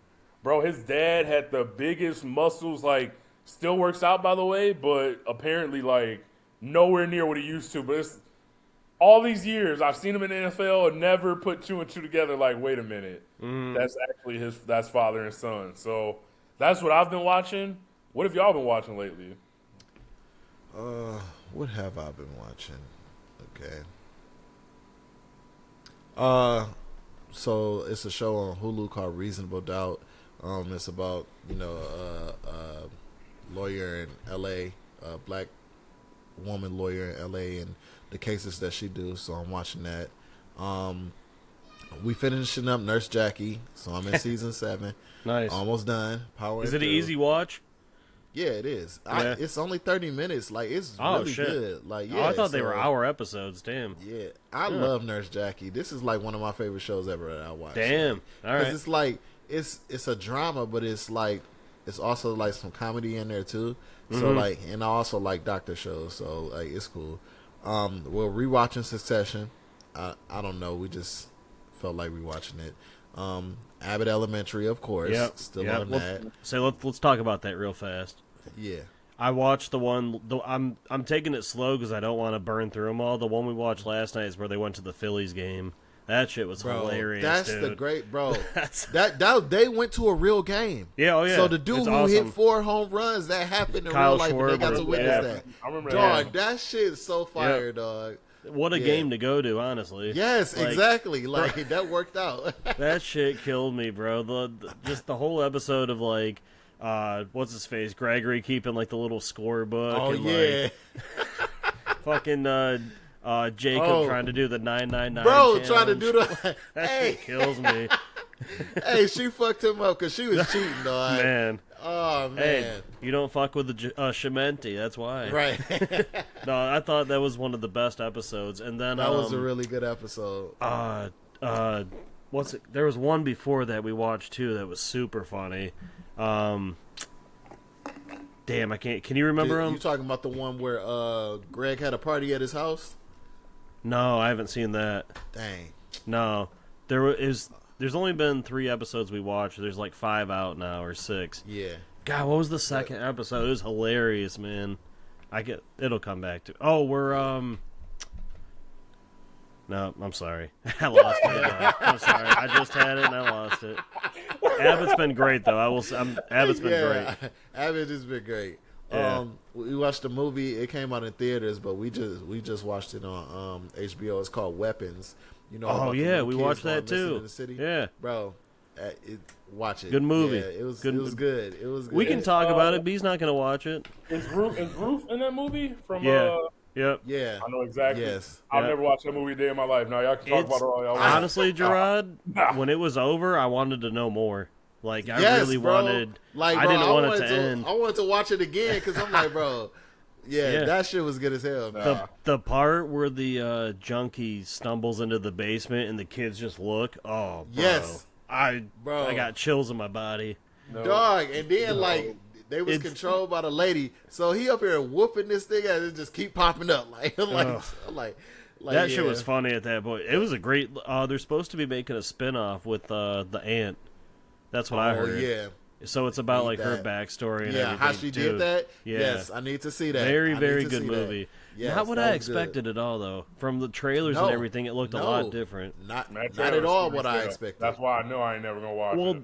you know the thing, I hate movies too that they go through a character, they go to a certain point, they stop. They do a new character, show their point of view. I hate movies like that. This was done perfectly. I thought. Yeah. Like, it was not at all what I expected from At that all. movie. That's a fire movie, bro. Yep. Especially for people who fuck with, like, thrillers and scary movies. Ooh, I fuck with that movie. it gave me the heebie-jeebies at some Yes, points. yes. Because, like my wife, her rule in scary movies is she don't watch it unless she know how to beat it. I don't know if she's going to watch this again because I don't know how you beat them. You know what I'm saying? Unless, like, you see, like... There was a way to beat them. You gotta learn a little witchcraft. You gotta stoop to their level. Right. That's all you gotta do. Learn a little witchcraft. Make a little voodoo also, doll. Speaking of scary shit, it has a franchise now. So Welcome to Derry. So me and Kennedy been watching that because Kiera can't beat it, so she don't watch it. So, is it good? Because I thought it too was terrible. So it breaks all the rules of horror movies. Mm-hmm. It is killing kids ASAP. Okay. You little niggas gotta go. All right. Nah, he getting them the fuck out of here quick. So yes, yes, it is good, and it starts in the '60s. So like, in Derry about and they tell you like why he's in that town and how it all came about. So yeah. So like nice. One of the kids' grandfather is like the main character, and so it starts from there. So it's really good. I fuck with it. Then as we watch shows. Sometimes we watch shows that's like a guilty pleasure.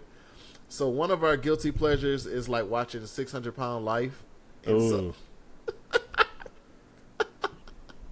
so it's a show called Botched Bariatrics. So these people that was fat before, right, and they got skinny, and because of bariatric, but something went wrong in their bariatric surgery. So now they need a repair, and so some of these people like they had a lap band, and like the lap band corroded, or like they got they didn't cut enough. Like so you get when you lose a bunch of weight, you have extra skin. And so this one lady, I don't know where she went. I think she went to Argentina or some shit. No boy. And went and got fat cut off. And like they did whatever the fuck. They ain't cut off enough fat. They just went in there like, yo, I'm gonna cut this off. That should be enough. And charged her and got her the fuck out of there. She said her surgery took 2 hours. I'm like, bro. She was like, I was halfway down the street, like thinking about it, and she was like, this can't be right. I'm like, bro. She drove afterwards? She said the 2 hours was getting the surgery, in recovery, and on the road within 2 hours. I'm like, bro, you had to have gone to Mexico. Like, there's no way, bro. Like, they said on average, skin removal surgery takes 5 hours. So if they did it in 2 hours, you was in Puerto Rico somewhere, like, bro, like that's yeah. So no, like so yeah, we watched Botched Bariatrics. You know what I'm saying? And What's that on? It's on HBO Max. Okay. I think it came on TLC, so because Gotcha. it don't come on no more. So you mean she got surgery within the time frame of an NBA game and just yeah, like yeah. man, Hey, these matter yeah. of fact, you probably got to watch the fourth quarter because I'm pretty sure. Hey, these niggas gave her surgery. These niggas gave her surgery while watching the episode of The Wire. That episode went off. They got her out of there. Oh, Jesus. And she just drove home like, oh yeah, I'm good. Right, we good money, right? Yeah, thank you. Nah, ain't no fucking way. So, Oh my goodness. And then like Kira has never saw Bad Santa, so I made her watch Bad Santa. Oh, man. You should have saved it for like a month or so. Oh my god. That's one of my favorite comedy movies. Bro. I told her that. I'm like, bro, like, and I didn't realize. I'm looking up the dates. Bad Santa came out in 2003, so you know we was kids watching that. I shit. shouldn't have been. So we like shouldn't a have lot been of the watching shit. it. Yeah, A lot of that Bernie shit Mac was. in it. He was. Yeah. Yeah. Yes. And John a lot Ritter, of shit he was in it was too. childish ass jokes, right? Yeah. And so like I'm laughing, crying at some of the shit. She was like, Gerard, like I see why you like this movie. Like this shit is childish. I'm like, so what? And like here's the great piece of cinematic history I like about Bad Santa. Fuck you know what you. I'm saying? Oh, I'm sorry, dude. Bro, you don't know what the fuck that movie's about until the fucking end. You don't know Exactly. what it's about. Thurman like, you just Merman? think it's about a You kidding drunk me? man playing Santa. That's not what the movie is about. Like so, like I was like, that's the greatest part about that movie. But Yeah. when I was a kid, I just liked that it was vulgar and like Yep. he was just doing a whole bunch of dumb shit.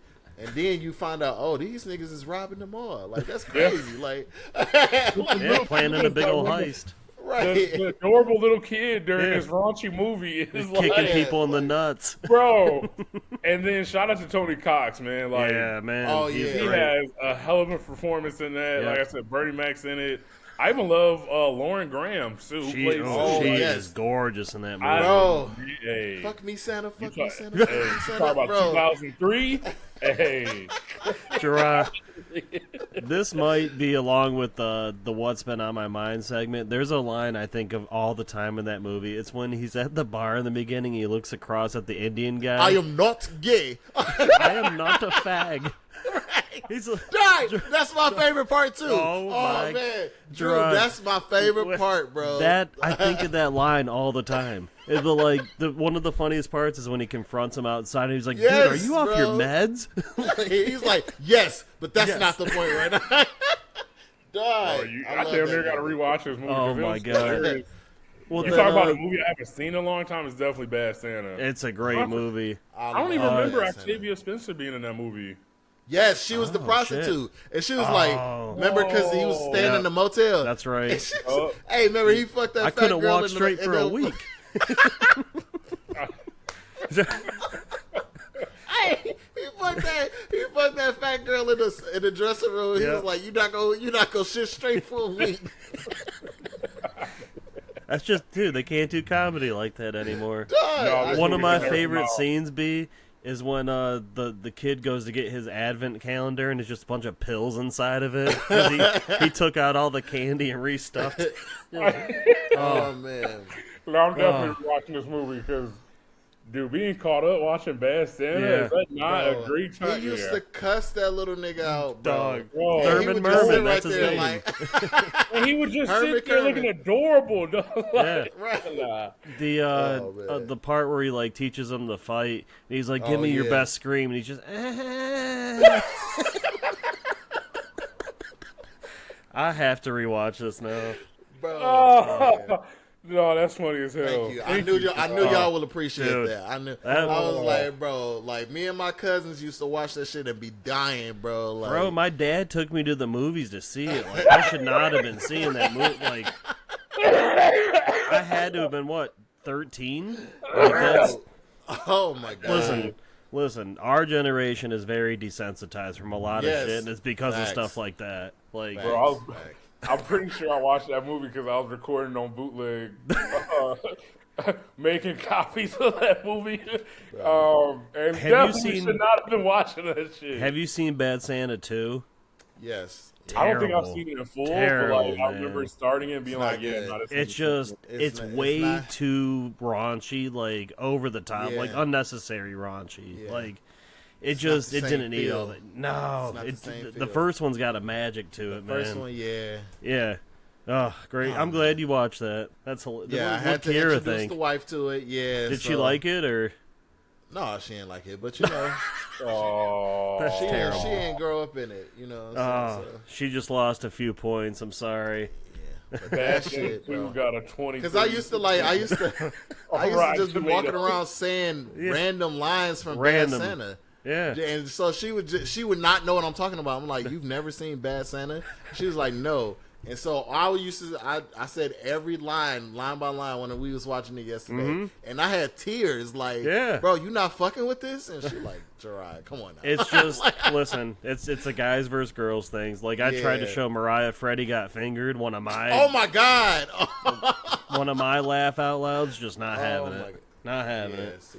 Oh, but like that's the thing. It's funny though because like I'll be on the floor crying and she'll just be like, like, how don't you think that's funny? Hey, Nah, y'all Freddie stay got strong, fingered is man. hilarious. Hey, bro. it's a guys versus girls Fingered. things. That's what it's got to be at that point. I'm glad. Great topic, Gerard. Yeah, so that's what I watch.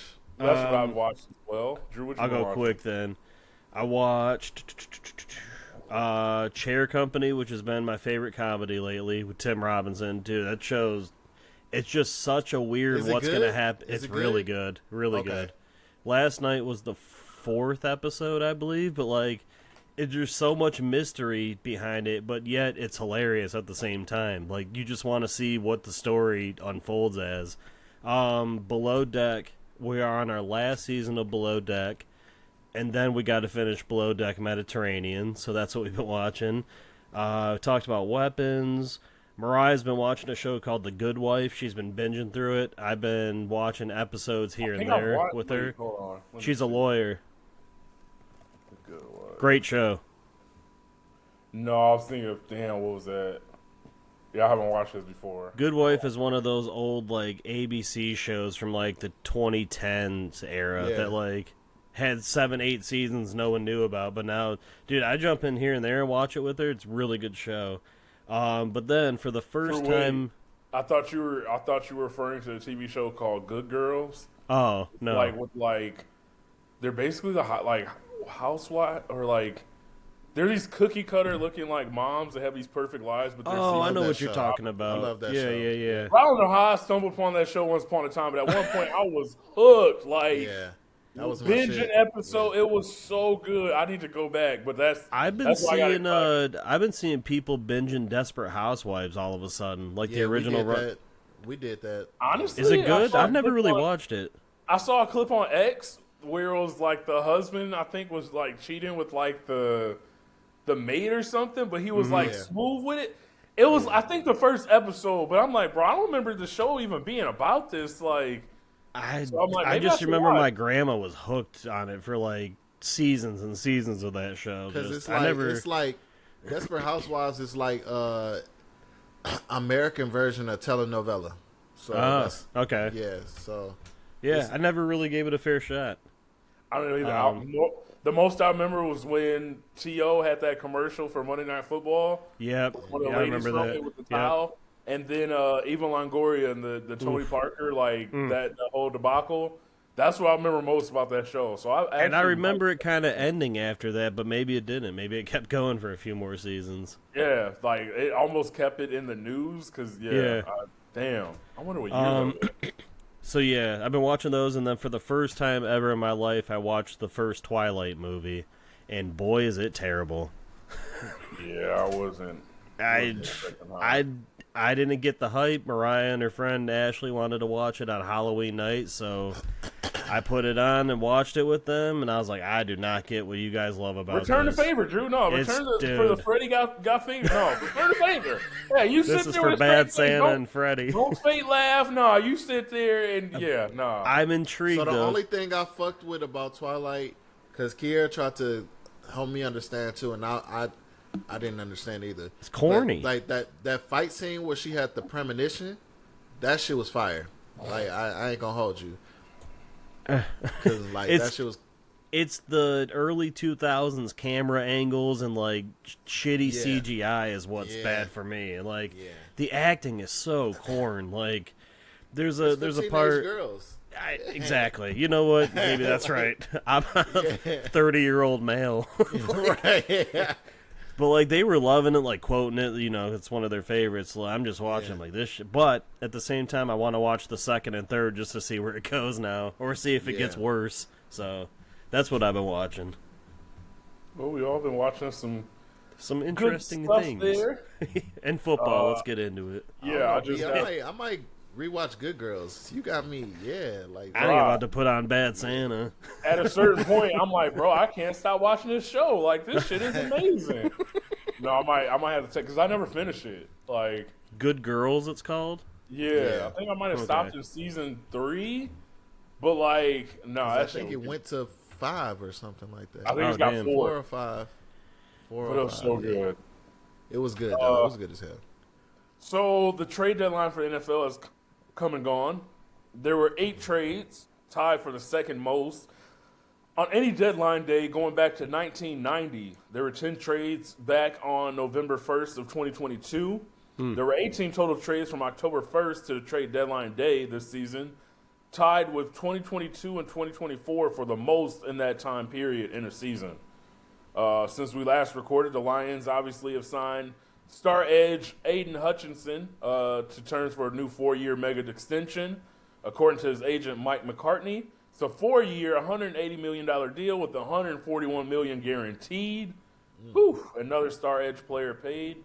And then after the disappointing loss against the Vikings, the Lions have forced 18 turnovers this season, whether it be by takeaway or turnovers on downs. However, they've only scored 4 touchdowns out of those 18. So, I mean, I don't know how much you guys want to talk about it. I know it's been discussed all week, the loss to the Vikings. We've kind of spoke on it, and I remember at a certain point we haven't really discussed the Lions too much, but me more so speaking of things I was frustrated with offensively, like the usage of J-Mo, Tesla not getting reps, and it's just like still, I'm pretty sure they moved from 3rd to 2nd in total team scoring, but Yeah. like we know the bar for the Lions offense, and my frustration personally comes from almost seeing like this stubbornness from John Morton where it's like, Yeah. I'm going to keep running these same plays. And like, I think, I'm going to just speak for myself. I think there was a lot from Ben Johnson's offense that we love, but also there was similar frustrations at certain points that a lot of people don't remember where running similar plays. But the difference to me, you had, Frank Ragnow. You had a dominant offensive line where, look, I can close my eyes and pick whatever fucking play I want. It's going to work. You don't have that same offensive line right now. And I want to give the offensive line more credit than I think they've been getting. They've been solid, but they haven't been elite like they have been. There's been a lot of moving parts, a lot of change. Again, Frank Ragnow gone. But that's where my frustration, like I don't see the adjustments where if you look on the other side of the ball and Calvin Shepard, he's making adjustments. Like he's throwing wrinkles in there. He's confusing teams. Minnesota ran the same defense all game long, and never was there any counter where it's like, hey, we can't send the fucking house because if we do, You know what Minnesota targeted? The interior line. the interior line, they forced Gibbs into being a blocker. A-gap. Like, hey, Yeah. you're gonna be in the game, you're gonna have to block. But it's like I never saw personally from Morton, like he had the screen plays he tried, whether it was Gibbs or J-Mo, but neither one of them worked. Never saw it again for the most part for the game. You saw the same trying to get to the edge with the running plays, but they couldn't seal the edge. Minnesota, on the same token, they got to the edge and was getting like 10 yards at a pop at certain points of the game. So I would just like to see more adjustments. There's certain things that's not making sense. Like when they started to use J-Mo at the end of the game, opened up the offense a little bit. Yeah. And it's not just the go route. Like, bro, we've always said, and I've always said on the podcast, couple quick slants, couple drag routes, just put the ball in his hands. Like, and I get he does a lot for the offense, opens it up for Laporta, who, again, he was cooking the first drive. Once they adjusted to that defensively, you never seen any adjustment offensively for the Lions. So I know that's a lot. That's currently my thoughts, but I'm curious what you guys think, and we'll just go from there. I'll just go quick. I just don't get why Gibbs wasn't involved, like in the run game at all. Like it just, what do you have, like 4 attempts or something? Like in I the think first, for the whole game he had 8 touches, if I'm not mistaken. it's insane. Like, and then like we're relying so heavy on Monty for this game. I'm like, why are we just? It feels like we blew our load too fast on that opening drive, and then just had no mojo or anything after that. And it was just dull, boring. Yeah. Gerard, I know you went to the game. I'm curious what your thoughts are. So yeah, like that's how I felt at the game. It's just that we were after the first drive, like here on one hand, we got to the red zone 6 times. This feels like the Green Bay game again, where you can get down there, and you just don't finish, and that's what it felt like. They just weren't finishing shit, and so like that's the same thing Dan Campbell says is like. It's a communication issue. Like they have to get better at that, and that's what it feels like from the offense. Is like they're not on the same page with one another. Because if I'm thinking as a coach, and John Morton is sitting up top, so he can see this too. If you're going to send your linebackers on stunts to blitz up the middle to create pressure up the middle to me, then somebody's going to have to deal with that running back as a receiver. Like that's what I'm thinking. Like I'm not going to keep him in the block. It's going to be a quick throw to him. Because he's the man that's gonna be wide the fuck open. Bro, that was the most frustrating. All he did was keep Jameer in as a block and kept throwing out long developing routes, which made no sense to me. And like that's yes, that shit was confusing me all game. Like, why are y'all doing that? You know what I'm saying? Like, why you keep like it's gonna take you 4 seconds for J-Mo to get open. Like, you need something quicker. Like, you need to develop a quick game. We all know Minnesota is going to blitz 50% of the plays. Yep. Everybody in the league knows this. So, like, they kill them. Yes, usually we can do quick throws or we're going to run the ball. Running wasn't working. Like the Lions were getting blown up, and so Jameer couldn't get lanes. I understand that. Fine. Like, you can't. Sometimes that happens week to week. Use them in another way. Like, you know what I'm saying? Don't keep throwing screens. Put them on the Texas route. Put them on the out route. Put them on the in route. Yeah. Like, so, like, Texas route, I kept waiting for it because it's like the frustrating part to me was the previous game against the Bucks. And Gerard, you know I've been saying this for like years in one of our other chat. Using him as a receiver, it's like finally, like, and it don't have to be just a screen. Like, literally, and that's what I was telling my boys. Like, using him as a receiver, not like just throwing screens. Use him as a receiver out of the backfield, because now those linebackers, you have to use your eyes differently. If they see like you're just gonna block and you're just doing protections, then like, all right, when he get like I will say in some instances he was supposed to, like, it was like a delayed, like he was supposed to chip and then get out, but then Goff out, he don't have time for that. Yeah. Hey, get up out of there now. Like, I got somebody to throw to. Like, so, like, yeah, like, that's the shit that was pissing me off about Johnny Mo. Like, I wish that he would, like, the biggest thing was pass pro was not great. Yeah, because you're getting blitzed, like, the whole game. I was going to say, bro, if you're sending 6 people, at some point somebody's going to get loose. Like, yeah. So, like, pass pro wasn't great. Like, you got to deal with that with the Vikings sometimes. That's why they're a good defense. But the offense not, like, responding fast enough is my issue. It's like you gotta readjust. Like you said, defense is Kelvin is adjusting. He's adjusting on the fly. Johnny Mo's not adjusting fast enough. Like, so like that's the issue. And it's not like we're not dead in the water. Like, they're gonna beat the brakes off of the Commanders. Like, that's usually what happens after a loss. Like, they go and put up 50. Like, so, like, I understand that, but I just wish, like, as the season goes on, it's like Johnny Mo. Like, I also don't, like, sometimes fans, like, and like you not you being one of them, but like, I don't want to force issues. Like, I think he felt like he had to force the ball to J-Mo, and it's like, bro, like, whoever is the hot guy wins that week. The hot guy on Sunday was Laporta. Like, so, like, if they should have kept going to Laporta. Like, I think that's what the Vikings did, though. After the first drive, defensively, they adjusted.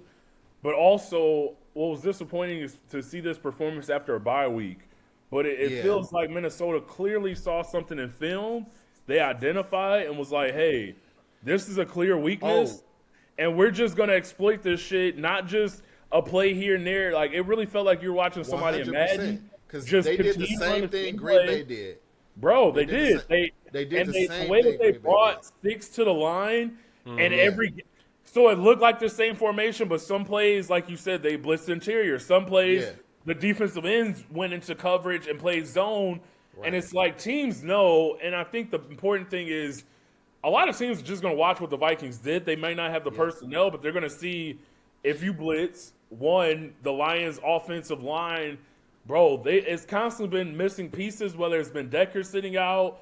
Now we know Mahogany's going to be out, but like when Frank announced his retirement in the summer, the Lions really didn't have that much time to adjust. Yeah, so now you fucked see us up. certain plays where Goff even, and not to criticize him, but it's like I saw a play where he's pointing out, hey, blocking assignments and called a different protection where it left things open. So it's like whether it's what is it, Glasgow, whether I know Frank took care of a lot, so now it's like, okay, is Glasgow taking care of stuff? Is it Goff? But again, they just basically blitzed the shit out of Goff. He's not super mobile, although he had one outstanding play I want to give him credit for when the guy tried to tackle him high, he broke out of it, got to throw the ball, but like for the most part, Goff isn't mobile. So if you can get to him, if you can rattle him a little bit, you started seeing where it's like a 5-yard drag route where he's missing the guy, throwing it into the dirt. Yeah. Rattle him, literally blitz the shit out of the Lions where they can't run. We know Goff is best off the play action. It's like, man, like, I don't know what they saw in film, but the fact that, again, they didn't do anything that should have came to a surprise because we know they're going to blitz the fuck out of whatever team they play. I'll tell you what they saw. Goff is great if you're trying to blitz off the edges. He can figure that shit out. He can't do shit if you're trying to blitz at the middle. If you're in his face, and bro, also, who's bad at that? So it's not just Goff being bad at the blitz up the interior. Glasgow is bad at that. So they're saying, like I said, they did the same thing Green Bay did, and like they have the line that can get it done. Is that if you put a stunt in front of Glasgow, he has to make a decision. Whatever decision he make, like you see, the linebackers didn't choose which gap to go in until after he made a decision. It was like, all right, this linebacker showed blitz. He go up. He's like, all right, I set my protection. I'm going to go up here. I go at him. The second interior linebacker came right around him and came up that middle. Like Glasgow, he's not Frank, so he gonna get fucked up every single time. And that shit worked every single time. Like so, it didn't matter. The guards were fine. It's Glasgow. He was lost. He was lost the whole game. And like, Goff wasn't that Packers game too? Yeah. And Goff loves to work the middle of the field, like you said. If he can't see things develop in front of him, and you force him to use the outside numbers, like that's not. The Lions thrive when they can run the ball, when they can start throwing into play action, when they can use Sun God over the middle of the field. Yeah. Right. That's why he always, is very successful when you have a guy like Josh Reynolds for a few years, like work in the middle. He's a timing thrower. When you get him off his comfort level, like you can just see it rattles him. And it's not a knock per se, but it's like, okay, like are the Lions capable of opening up those running lanes to be able to work the play action and be able to work the middle of the field? As a defense, though, teams are going to watch that Vikings film and they're just going to try to do the same shit. Now it comes down to can they counter? And I know I saw what Morton said. He's got to be better, got to be prepared. He's got the talent. He's got the quarterback. I mean, we're getting to that point now where shit's getting real. If they didn't lose last week, they're sitting at number 1 in the division, which is not the end-all, be-all. I don't want to sound like one of those fans that's like, oh, the sky is falling. I'm not saying that. But the Lions have Super Bowl expectations. Yep. You're going to start facing it, and some of their best offensive performances were against the Ravens, when they had a lot of injuries. The Bears the Bears still have a pretty bad defense, but they're figuring out on offense.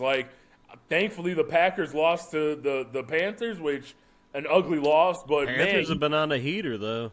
Yeah, the Panthers are rolling right now, and I just want to see more and be like, okay, I see what I got. Like you said, it was a little forcing with J-Mo. I was reading the press, releases before the game. I was gonna say, I think the media really got into the Lions locker room that game because of that shit about J-Mo. Why was that even released to the public? He's not causing a stir or anything. That's just honestly, getting into the heads for no reason. It's fair to say, hey, you need to be better at using J-Mo. I just think the way that they're using him right now is very obvious. Yeah, They tried to set up the one quick screen to him. But anytime you motion him, I mean, shit, we all watch the Lions. You know, if you see J-Mo in motion, he's either getting a reverse, bubble screen. Like, you don't have to make it so obvious when he's going to get the ball or when Gibbs is going to get the ball. Like, that's my biggest frustration with the Lions. They're very predictable right now. You know, if you see Montgomery in the lineup, for the most part, especially on first down, it's a run coming. Like, But I see. I think the thing is, like, the media and the fans have gotten to the Lions locker room where even J-Mo is not even complaining as much. If we know how talented he is, other teams know how talented he is too. They don't want him to go over the top.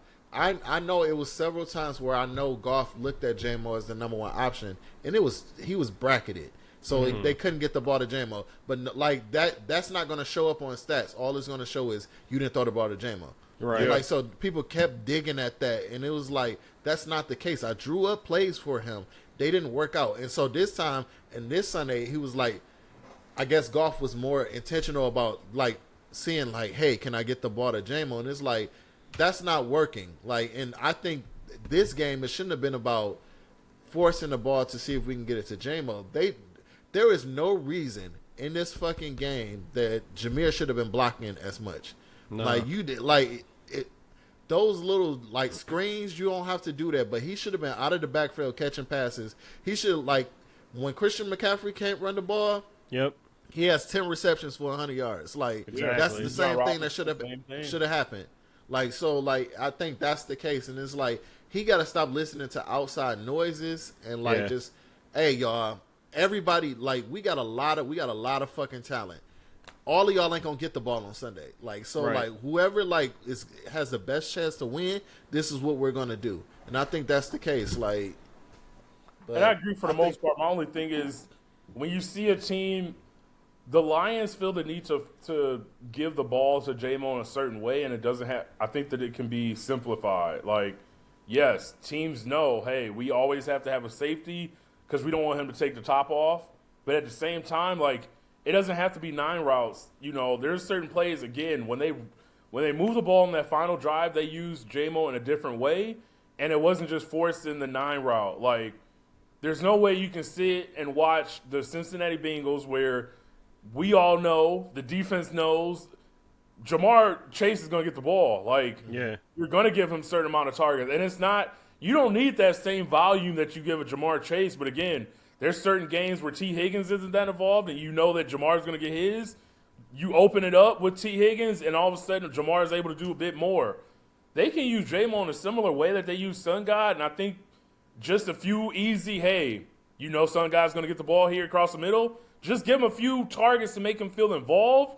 But, again, I'm not saying you got to listen to everything fans are saying or complaining about, but I do think it's fair to point out, for the most part, they haven't used him correctly.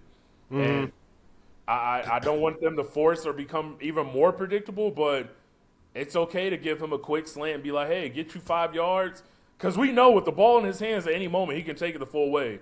Just like Gibbs. Like, the thing that opened up the game against the Bucs is when Gibbs got a simple out-of-the-backfield route, hit the stutter step, and took off for 20 yards. Like, you don't have to overcomplicate or make things complicated to give playmakers the ball to make a play. That's where my frustration comes from. Like, you're in the red zone. You're not using Tesla. Like, it just don't – it's certain things where it's like it don't make sense. He don't even need the ball. Just let him get some more reps. Like, like even Dan Campbell was saying he wants to – I don't understand. Like, listen, I love Khalif, like everybody. Bro. Like, he's one of our favorite Lions. Like, I love Khalif, but there's no reason he should be used so much on third down. Bro, and like, Dan Campbell was like, I want to get the ball to Khalif and Tesla on third down. It's like, why is Khalif out there? Like, what? Like, you used 2 additional third-round picks to move up to, like, use it. You traded Tim Patrick away for the use it, and mind you, he's not just a big-bodied guy. Like, he has wheels. They hyped him up all preseason. We saw what he can do, and now it's like, So what I will say, I think we got carried away because of the one-handed catches. He doesn't create separation well. Like, he's not a great route runner. So it's like, not even the one-hand catches. He's good at contested catches, but like, I don't know how. Like, I think they want him to play more at X, but he's always played slot in college. So like, let him run a slant. Bro, you know just get him on the field. Like, I can't keep seeing these 3 tight end lineups or sets where it's like, bro, why do y'all want to give Bryant? No disrespect to Brock Wright, but like, bro, you spent all this capital on Tesla. Let's just get him on the field. Like these 3 tight end played sets. 3 plays. He had 3 snaps. Bro, he played more at the beginning of the season. Like, I get if you want to bring him along slowly, fine, but like, I'm not trying to just see him at gunner out there knowing, again, he adds another layer to this offense that Khalif, as you said, we love him. Khalif's not giving you that. Like, let him be. Khalif's already touching the ball on the return or the punt returns. Like, you can sprinkle him in there, but nah, he shouldn't be getting featured as much as he is as the number 3. I just don't get it. I agree.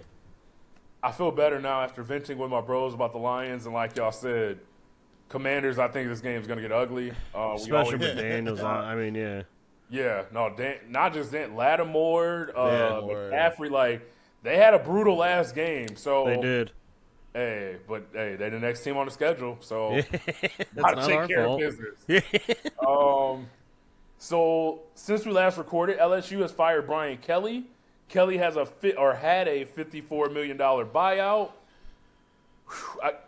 Can y'all imagine getting paid $54 million and be like, yeah, no, we're good? But no, I couldn't. Bro, I used to think being a backup quarterback was the best job in the world. Man, I know the stress it takes to coach, but getting fired and be like, hey, here's $54 million for your troubles. Oh, man. But it's the second largest buyout in the history of college football, and college football teams have already spent $170 million on buyouts just this year, easily surpassing the previous record of $118 million with 3 months left to go.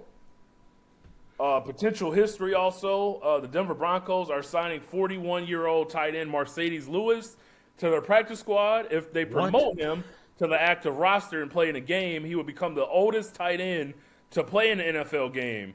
In the Super Bowl era, no tight end ever has appeared in an NFL game at 41 years old or older. I thought he was happily retired, like at this point. Bro, hey, like we said with 2 Chainz earlier, man. Go home to his kids. That's what it's got to be. You never know. Tom Brady right now, man. You never. Hey, Gerard, that's a good point because Brandon Graham definitely came out of retirement, and I know personally, Brandon Graham don't want to be with his kids. I know for sure. It's a different ball game when you drop. He is not trying to be at home, dog. Nah, he called up how he quit. Right, he was like, "Y'all sure? You sure? I'm not sure I'm ready for this." Nah, that's real. And then how good have the Colts been, although they lost this past week, but for the season. But up until that point, they had the 4th best offensive DVOA of any NFL team through 8 games since the 1978 season. Number 1 on that list was the 2007 Patriots. Jeez. Wow. For NBA, Shai Gilgeous-Alexander has attempted 40 free throws through his first 2 games. That was the most of a player's first 2 games of a season in NBA history. Victor Wembanyama being 21 years old, but he averaged 33.3 points per game, 13.3 rebounds per game, 1.7 steals per game, 6 blocks per game on a 63.9% true shooting percentage with 0.7 turnovers per game. Jesus. He became just the first player this century to have 100 points and 18 blocks in a 3-game span. He's clearly looking like one of the best players in the NBA right now. That's crazy. And Steph Curry has made at least 33-pointers within the first 7 games of a season for the 8th time in his career. No other player in NBA history has done so more than twice. Hey, man. If y'all don't want nuggets, just let me know. I'm trying to drop some facts and some gems on y'all. And the last thing I have here is Ohtani was walked 5 times alone in Game 3 of the World Series, the most of any player in MLB history. So, hey, Gerard, I'm just saying, another notch on that belt. I'll just say, we keep hitting it with all these facts. But shout out to Ohtani, man. It's dope to see him leave the Angels where he wasn't anywhere close to winning a championship, not going back-to-back. So, that's all I got. They couldn't always rely either on Trout. They just kind of curse there. Like, he just, every year something happens and he misses like 20, 30, 40 games. Like, bro, you have Trout and Ohtani on the same team and y'all still just getting dog. Like, it's going to be crazy when we get, 10, 15 years down the line. It's like, wait, Otani and Trout were on the same team and they never were even close to winning anything. Like, sheesh. But that's all that I got. Trout ain't had that dog in him. You know who did? Mookie Betts had that dog in him. All right, He did. You know what I'm saying? Hey, it's a lot of championship dogs on that fucking they whole pitcher rotation, bro. It's crazy. But like I said, that's a fan's dream, man. Anything else y'all want to add before we get out of here? Oh, shout out to the Pistons. I think we might need to apologize to Jalen Duran about this contract. Dog just got a 22-22 game. You know what I'm saying? And we played again with Isaiah Stewart at the 4. Pistons won. Cade with 31 and 10. Damn, hey, we looking good out here, baby. Yeah, 6 and 2. Looking good. You know the Pistons won again, and Jaden Ivey about to come back. Hey, listen. All right. I'm not gonna lie. I did not think Duncan Robinson would be a great fit on this team, but he is the perfect fit on this team. Honestly, I felt like he'd be a solid replacement from Malik Beasley. Yeah. I mean, he was awesome some of those championship run years in Miami. I need Bees back, man. Honestly, I keep seeing him hint that he wants to come back here, but I'm not gonna lie. Get cleared. I'm not gonna lie. After the Chauncey shit, hey, if it works out, great. But all I'm gonna say is, I don't know. It's the only thing else. The good thing about it is that we didn't sign him right before all this happened. Else, it's kind of glad he had a $42 million deal on the table that he was about to sign. Yep. Should have taken it. The day before free agency, though, dog, like that's some fuck shit, bro. Literally, it is. But shit, I mean, it is what it is now. Hey, it is what it is. But yeah, when Ivy come back, I need him to take all the Carice minutes because Carice got to sit. All right, Carice got to have a seat, buddy. I'm just Ivy. I hope he stays healthy, man. Because bro, you just want to see what he can be like. Yeah. For a full season. Like, for whatever reason, we've been robbed, whether it's been Monty Williams keeping him at the 12th man on the bench or, freak injuries, people diving for a ball in a regular season game, going for ankles. Like, just my wish is him staying healthy. So, I can't listen, man. Ivy as a 6-man, and he playing with 9 to 5, and they just running a fast break for all 15 minutes while they're on the floor together. Yeah, Ron Holland looking good. Ron Holland's looking good. Sir Thompson is taking another step. Yep. Beef Stew, though. I know you talked about Duran. I know you already said Beef Stew starting at the 4. Like, I can't help but to think of that New York Knicks series and be like, bro, it has. And again, I think he's taking his game to another level. But like, it's funny too because like the narrative back then was like, we should still win without him. But like, shit, we would have killed them now, bro. Teams, he brings like a tenacity onto the court. They know they don't want that smoke. I mean, the way he's able to switch on a pick and roll and literally play perimeter defense at that size, hold the paint down. Those momentum shifting blocks at the rim, like he's confident in shooting his threes now. Like Ben Wallace Jr. Bro, he can shoot. He brings a different swag and energy, toughness to this team. So it's like, man. And you already heard, Kat saying, hey, the Pistons played us tough. Like, imagine they had a healthy Beef Stew versus Paul Reed out there, kind of giving you a little something, but also looking a little rough at certain times. So, but hey, new season, they're rolling right now. B-Ball Paul just happy to be there. Right? Just happy to be out there, man. He tried. He definitely gave it his all. So that one game where he had 6, 7, 8 points, he tried. That was about the only game where he gave up. Oh boy! I'm leaving on a positive note. That's all I got. Y'all got anything else y'all want to add? Nah, man.